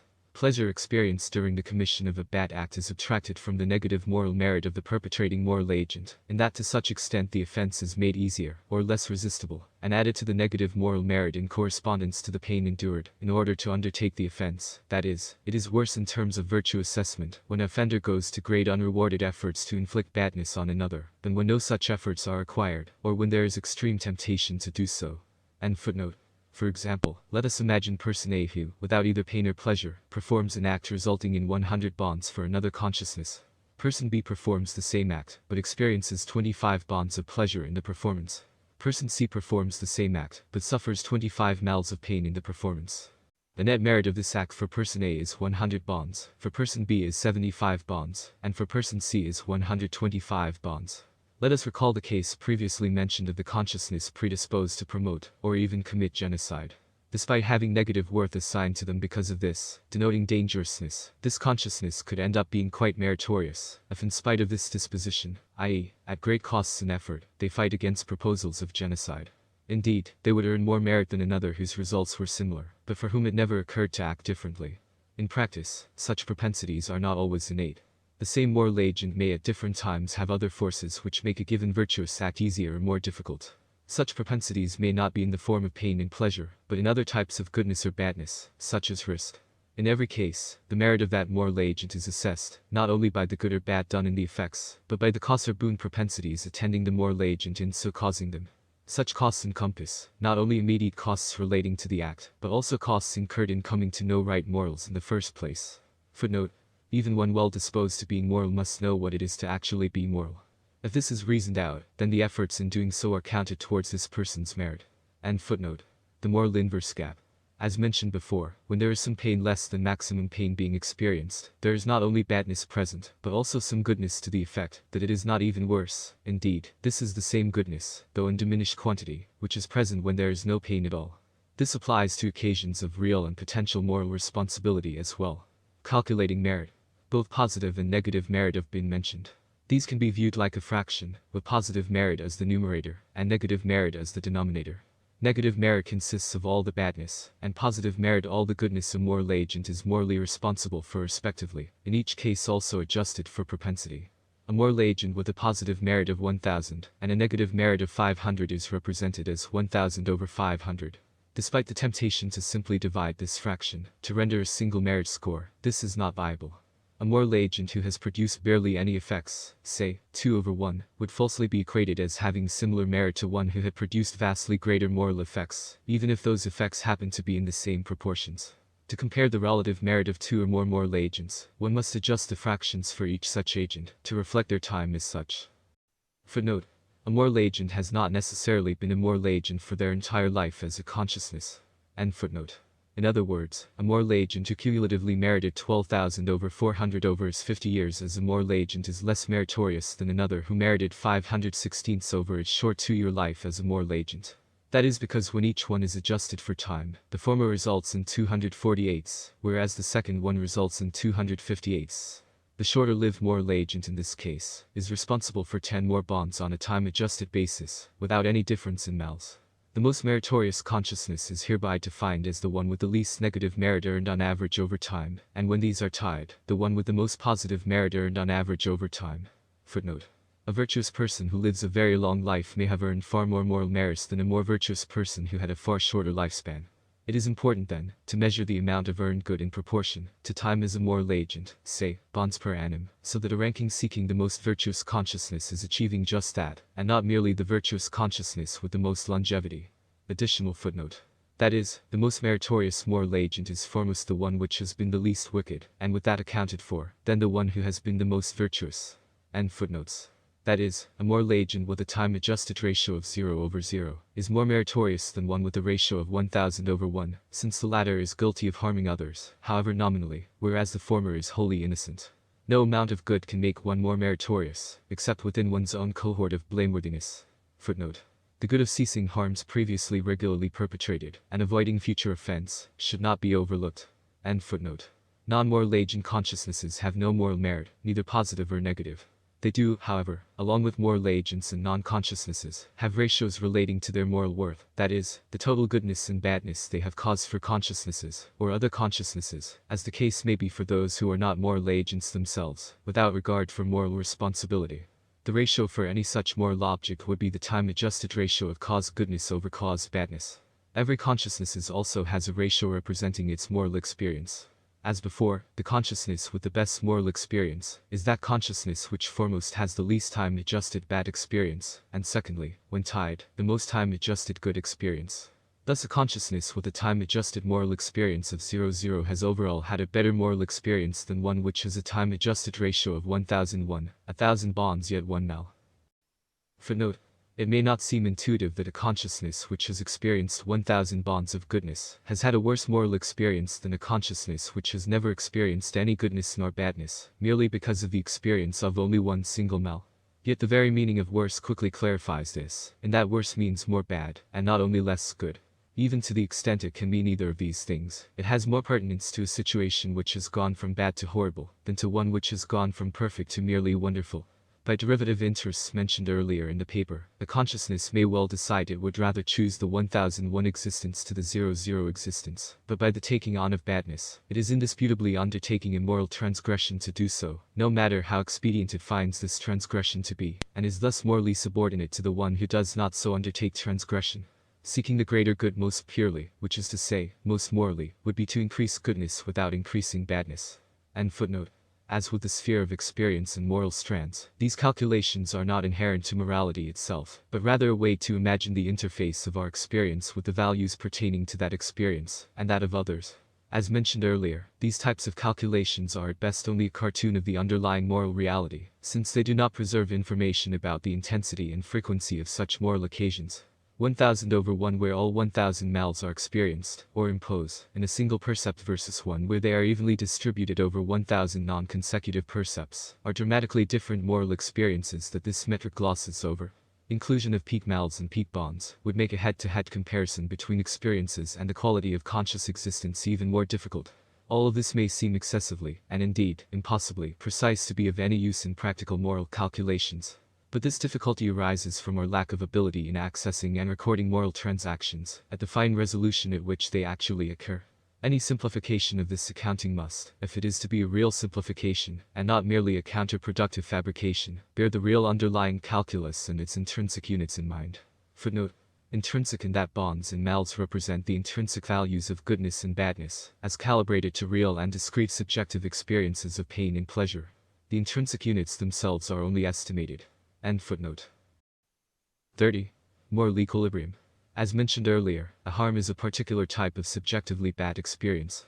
Yet the notion of harm, as opposed simply to badness, derives not from this subjective experience, but from objective morality. A harm denotes an unjustified experience of badness, one that is purely in breach of morality, which ought therefore to be reversed. Footnote. In practice, reversal of a harm is impossible, since it would require the erasure of an experience in past time. The next closest address of such a moral breach is compensation, which is derivative of reversal, and morally inferior to preventing that harm in the first place. End footnote. This latter ought, in pursuit of justice, rests upon the principle that since badness ought not to be experienced, if it is experienced, then an acute asymmetry has been created between what is and what ought to be, or, more accurately, between what was and what ought to have been. In this sense, justice can be defined as pursuit of moral equilibrium. In essence, the point of all this is to favor not only goodness over badness, but lesser badness over greater badness, and greater goodness over lesser goodness. It provides a derivative framework in which to live life despite the inevitability of badness. Footnote. At minimum, via risk. End footnote. A benefit, on the other hand, is a particular type of subjectively good experience that is not morally unjustified. Morality pushes us to seek the highest good whenever and however we can. This refers not only to our own subjective goodness, but to the subjective goodness of all other consciousnesses. Fairness is not just equality of subjective experiences, but subjective experiences linked to objective effects via the filter of will, moral merit. For one who has no will, and thus is not a moral agent and has thusly no moral merit, we can view the consciousness as merely a passenger, an agent only of feeling, primarily of suffering, of the organism they inhabit. Yet without any means by which they can really deserve any particular thing, even though as subjectively experiencing consciousnesses, they are undoubtedly still subject to the tenets of morality already mentioned, including the primal right, and so forth.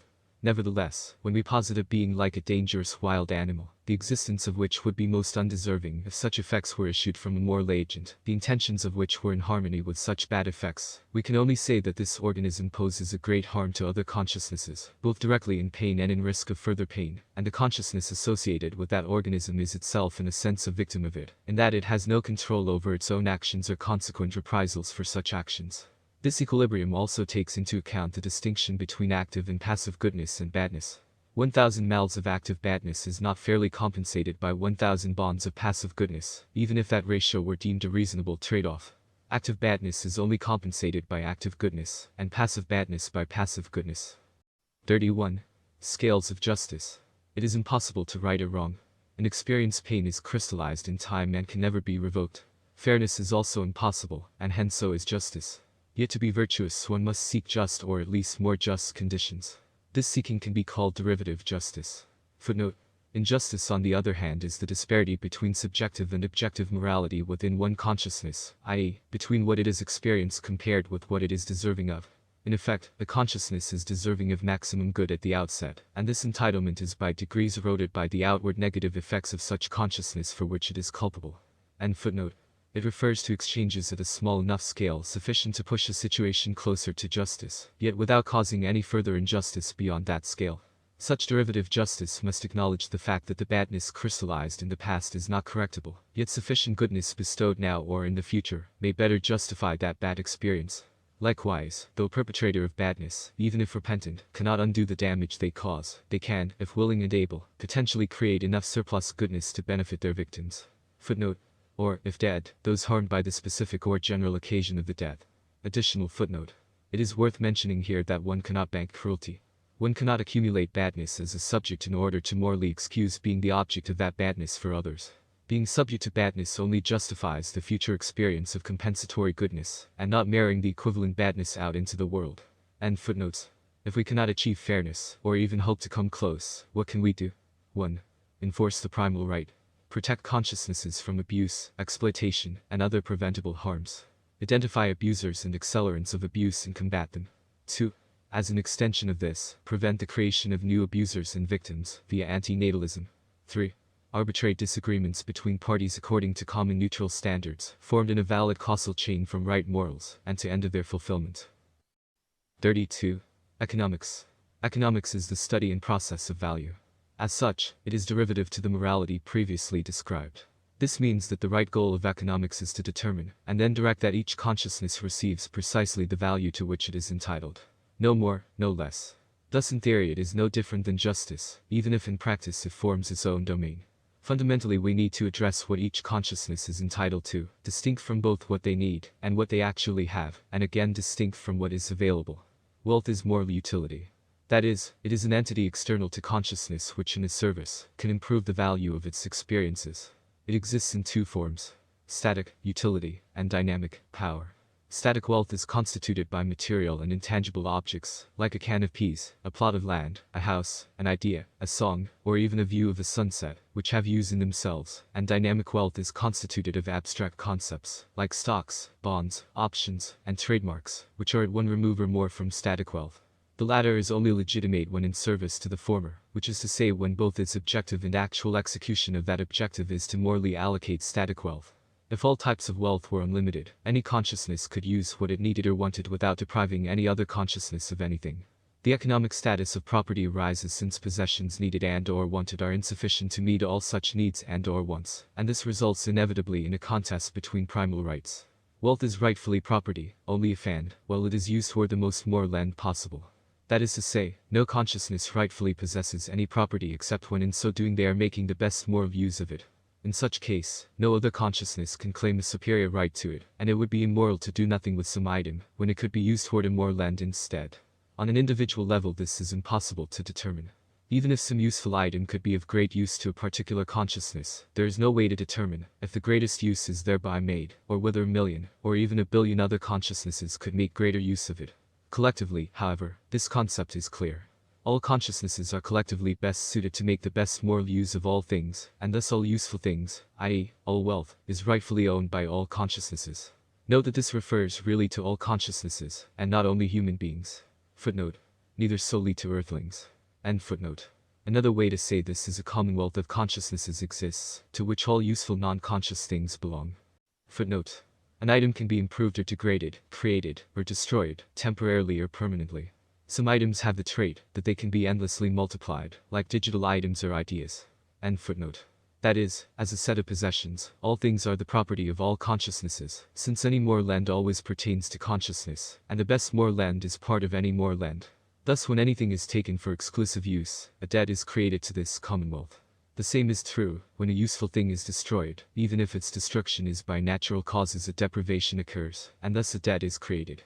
The commonwealth can be said to have a loyal title to all things, with those few things actually serving their highest good in a certain possession, being seen as held in fee simple, and all other possessions being a kind of stewardship of varying justification. This ultimately collective ownership of all wealth does not imply communism, however, nor capitalism for that matter. There is still a moral imperative for each consciousness to either take or create what is needed to serve its own primal lot, and otherwise not to impede others in the same course. Indeed, to help those others in need of it. The improvement and creation of new utility, wealth, is meritorious and makes the one so doing entitled by justice to goodness in such proportion, which could be in forms of wealth surplus to those forms scarce, and yet needed for the survival of fellow consciousnesses. That is to say, someone who creates 1,000 bonds of goodness, where it did not exist before, is more meritorious by 1,000 additional bonds. They are thus directly entitled to this new wealth themselves, except where it is surplus to their needs, while also serving the needs of others. In that case, this new wealth rightfully belongs to those in greater need of it, while the creator of such wealth is entitled to other forms of wealth of equal goodness, not in demand as necessities of that kind. Footnote. To illustrate present economic inequality, the average height of a human being is about 165 centimeters, or 5 foot 5 inches. If wealth were directly correlated with height, with 165 centimeters indicating median global wealth per adult, then the average member of the global 1% would be 3.6 kilometers, or 2.2 miles, tall, and the richest person in the world would be 122,000 kilometers, or 76,000 miles, tall, nearly 10 times taller than the Earth is wide. End footnote. 33. Polities. On an individual basis, i.e., of a non-official resident. The real governed, every government is totalitarian in every practical point. A government is unidirectional, arbitrary in the sense of not being fashioned by a given citizen, and, relative to an individual, wields absolute power. The matter then is not whether a government is totalitarian from the perspective of any one citizen, since they are all, but rather how just are its laws, how consistent their enforcement, how durable are such laws to remain just and justly enforced, if they are, how in harmony the views of the citizenry with such laws and rulers, how worthy and meritorious those rulers, and foremost, how all of the above succeed or fail in supporting real morality, especially against the counterweight of risk that inherently attends such a setup. Just as justice is not truly distinct from economics, so politics is not truly distinct from either justice or economics. Politics is the study of power. The leverage of the will of one consciousness, or group of them, usually by the efforts of yet further consciousnesses, whose wills are aligned, either by perceived self-interest and/or by coercion. Power in this political sense could thus refer to one consciousness exerting its will over another one, or many, or a million consciousnesses exerting their will over just a few others, or any other combination. In each case there is one, or more power objects and one or more power subjects. Political power is distinct from authority, which only refers to power that is morally justified. Much of what is deemed authority, either as a noun or verb, is often radically mislabeled.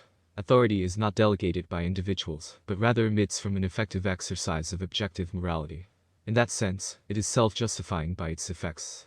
Nevertheless, in practical terms, power is a dangerous attribute, and a certain badness by risk attends it in proportion to its intensity and scope, and in relation to the goals and reliability of the power-wielding agency. Owing to this risk, power should not be granted or recognized except when and where absolutely necessary, which is to say, when and where individual authority is insufficient to meet moral needs, yet by which some organized group of individuals have a prospect of doing so in a manner that furnishes enough extra goodness to justify the accompanying badness. Specific implications. 1. Truth. The universe itself has no value except as it bears upon one or more consciousnesses, so it stands to reason that no information about the universe would have value either, except as it relates to consciousness. There are many things it is far better not to know. Disgusting and hurtful things. One must be careful not to re-feed the coping mechanisms used to retroactively justify gaining such negative knowledge. 2. Birth. To beget is to increase the sum of evil. Al-Mari. Only consciousness can have interests. Potential consciousnesses are not consciousnesses. Therefore potential consciousnesses can have no interests. Therefore potential consciousnesses can have no interest in being born.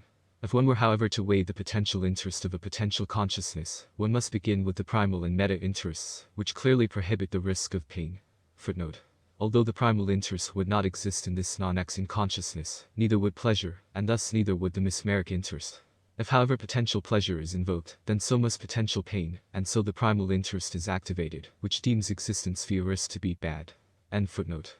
Once imprisoned in a sphere of experience, there is always a risk of falling into the lower hemisphere of pain. Footnote. The best possible subjective existence would entail the maximum time spent in the top of a sphere of experience. Yet this good still entails the badness of risk, not only of pain, but of dying. Taking on this significant risk is against the interest of any consciousness, and thus against the potential interest of a potential consciousness. If there is no interest in coming into existence under the best possible circumstances, it follows that there is also no interest in coming into existence under any circumstances worse than that, which exhausts the scenarios in which one could come into existence. End footnote. Therefore being imprisoned in a sphere of experience is bad. Therefore coming into existence is bad, and so is its proximate cause, i.e., breeding. The only guarantees in life are pain and death. No minimum length of existence is guaranteed to a new consciousness, nor is the experience of pleasure, let alone enough pleasure to always sufficiently compensate one for the involuntary suffering which life always entails. A vicarious decision can only be justified to the end of reducing or preventing badness in the subject, on whose behalf it is made, which antinatalism does automatically. So any indication of this vicarious responsibility leads to the same result. The adolescent boy who in 1942 was strapped into a chair by Nazi scientists with a mechanical hammer, striking his head at intervals until he went insane, was the victim not only of this horrific cruelty, but of a vicarious decision by his parents to bring him into such an existence. Imagine that 10 years from now you will peacefully and painlessly die in your sleep, without any decline in health, yet with all your affairs in order. It is the best possible circumstance for death, and no one grieves for you, but yet their memories of you are happy and glad. Now imagine that in addition to this scenario, you are given the option of living a further 10 years. Only in this case, you will have to retrain for new job skills, work for most of that time, and are all but guaranteed spending the last part of the decade in terminal and painful decline, with much left undone. The odds are you will not die in your sleep. Those left behind will grieve and suffer as they do so.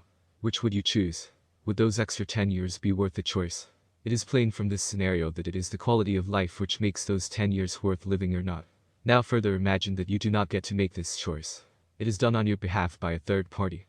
A third party who does not even envision your own interests in one option over another, but rather only considers their own interest in relation to these options.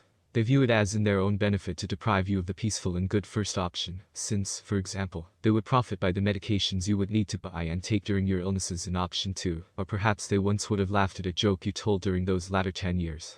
Would such a decision be good or evil? Given the history of human exploitation, a third party choosing the second option for another, for selfish reasons, is unfortunately highly likely. 3. Life. The meaning of life is to be moral.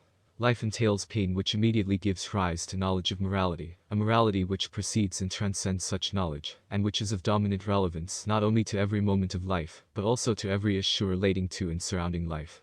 Life is thus both the means to the end of being moral, as well as the end for which such morality exists. This meaning refers both to the necessary goal of seeking goodness and avoiding badness, and also to the literal meaning that the value of life in general or life in particular, either overall or in a given moment, is derived from morality. As consciousnesses imprisoned in bodies of vulnerable flesh, we must attend to a hierarchy of needs, as described by Maslow, though in doing so, we must constrain them insofar as possible by morality. We should do so in ways which incur the minimum cost, if any, in badness and to the maximum benefit, both to ourselves and objectively. To the extent that our present actions bind our future selves, we also have a duty of care towards those future selves of ours, which implies a healthy diet, exercise, personal safety and psychological well-being. Love can be both good and bad. Good in that it provides happiness, and ongoing pleasure in the lovers, and also in the ways it can foster chances for good behavior by means of the empathy and compassion that can grow out of such a feeling. and also bad by the risk of pain and actual pain that might be inevitable when love ends, which rarely occurs simultaneously. Love is thus subordinate to the forces of morality like any other part of life. Living can instigate questions like is life worth living? Ought I continue to live? And its other several permutations. The proper answer to these is always furnished by an application of value, which is to say morality. To live means to be a consciousness in a state of ongoing experience, and the quality of that experience varies widely and is ultimately unpredictable. And so whether or not a particular life is worth living is a question with a variable answer in constant flux, and also not solely limited to subjective concerns, given attachments formed by and toward others, thus invoking objective morality. 4. Death. There is no preceptive morality which counts death as any special category of things, or which holds death to be of its nature any greater badness than any other experience independent of the principles previously described. Indeed, death is not innately good nor bad, but is likely to be a state, with reference to any particular consciousness or any group of them, like any other condition wrought with moral strands of both types. Dying, on the other hand, with all the pain it entails, is likely always to be fraught with malice and thus badness. Even the dying of an evil consciousness whose death would be an advantage to the world, is neither a good experience, in itself, for that consciousness, nor is it good for the wider world, in that by such death being painful, it is that much less attractive for evil consciousnesses, who will seek to avoid it. Also note that fear of death is bad in that it is a type of pain. The primal right indicates that euthanasia should be available for those consciousnesses whose experience is on balance bad, and who wish to defend themselves from such ongoing bad experiences. 5. Aesthetics. Beauty is good, in that it creates pleasure in the appreciative beholder. Ugliness is bad, in that it creates pain in the beholder, or at minimum, is a wasted opportunity for something better. Therefore beauty should be a design principle in the creation of new things, subject to the principle that badness should not be further increased in the pursuit. 6. Fauna. Quote. If your personal choice has a victim, then it's no longer a personal choice. End quote. By Anonymous. The breeding of new consciousnesses is bad, as shown in the previous section. This becomes even more apparent when the effect of such breeding is a life of exploitation, extreme suffering, and violent premature death, as is the case for the billions of animals bred and massacred annually for human use. Humans can not only survive, but flourish on a vegan diet, and must adopt and maintain such a diet to avoid serious breaches of objective morality. These distinct consciousnesses did nothing wrong. They are innocent, yet they face fates worse than death. Not a moment of kindness their entire lives. Not a single thing that you enjoy, or their animal versions, nor a moment's satisfaction, but rather an unending stream of events each, of which would be a nightmare to a human. One can never erase the screams. They are still hanging there in time and space, and will do so forever. Even after the death of the universe, those screams will be hanging there. As a direct result of certain dietary choices, a consciousness suffered. A distinct consciousness suffered. And nothing can ever change that. We can only try never to harm again, and to reach out in kindness and healing to those who have been harmed. Those harmed by coming into existence, and suffering, at our frivolous behest. Footnote. To help remember this point, whenever you are tempted to, say, eat the flesh of a butchered cow, think of the equivalent cost, in pain, that this would mean for yourself. This particular meal came at a cost similar to my leg being cut off without anesthetic, or that particular meal would come at the equivalent cost of my fingernails being pulled off, and losing my most beloved friends. Required notices to this effect on menus and food packaging would help to subvert such badness. Externalizing such costs of one's pleasure to other conscious individuals is objectively worse, not better, than bearing those costs oneself. The problem of wild animal suffering is even worse. It should not be viewed as a hopeless problem, however. Sentience is likely correlated with sapience, and humane population control directed on a triage basis first towards those animals who by their capacity, lifestyles, and environments are most prone to suffer could result in a huge alleviation of badness in the world. 7. Happiness. Quote. I make myself rich by making my wants few. End quote. By Thoreau. A lot of badness is accrued in the pursuit of happiness, both for the pursuer and in collateral damage. You should seek, not just happiness but efficient happiness, those pleasures which furnish the greatest benefit for the least cost, in badness, and which, being moral, also do not harm others. This means to first exhaust internal options such as mindfulness and imagination, before resorting to material acquisition. These types of pleasures are not only free, or nearly so, counting effort, but they are less vulnerable than material things. Your own imagination is a great place to begin. You can build an idealized home, community, or even an entire world of comfort, beauty, and great wealth inside your mind that is impervious to theft or rot in the conventional sense. Cultivating happiness with less is virtually the same as getting more. Vaporize extraneous wants that do not serve your goals of virtue. Every want is a kind of pain, and even though life might often seem like a progress from one want to another, many of these wants can be suppressed with minimal mental exertion. Also, you should subdue your ego to the greatest extent possible, and even imagine it vaporizing just like your wants. A large ego is a large liability, which opens both you and those around you to more suffering. It figuratively increases the gravity within your sphere of experience, making painful experiences more likely. Being grateful for those things in your life which are already good, or at least not bad, is another way to promote your own pleasure and thus happiness. This gratitude, particularly when practiced mindfully, can promote good habits, and further reveal the wisdom in helping others. Smile. Be kind. Published on the spring equinox, 2021. Note: this paper is anonymously published, but is not affiliated with any group. This paper and this recording are both in the public domain.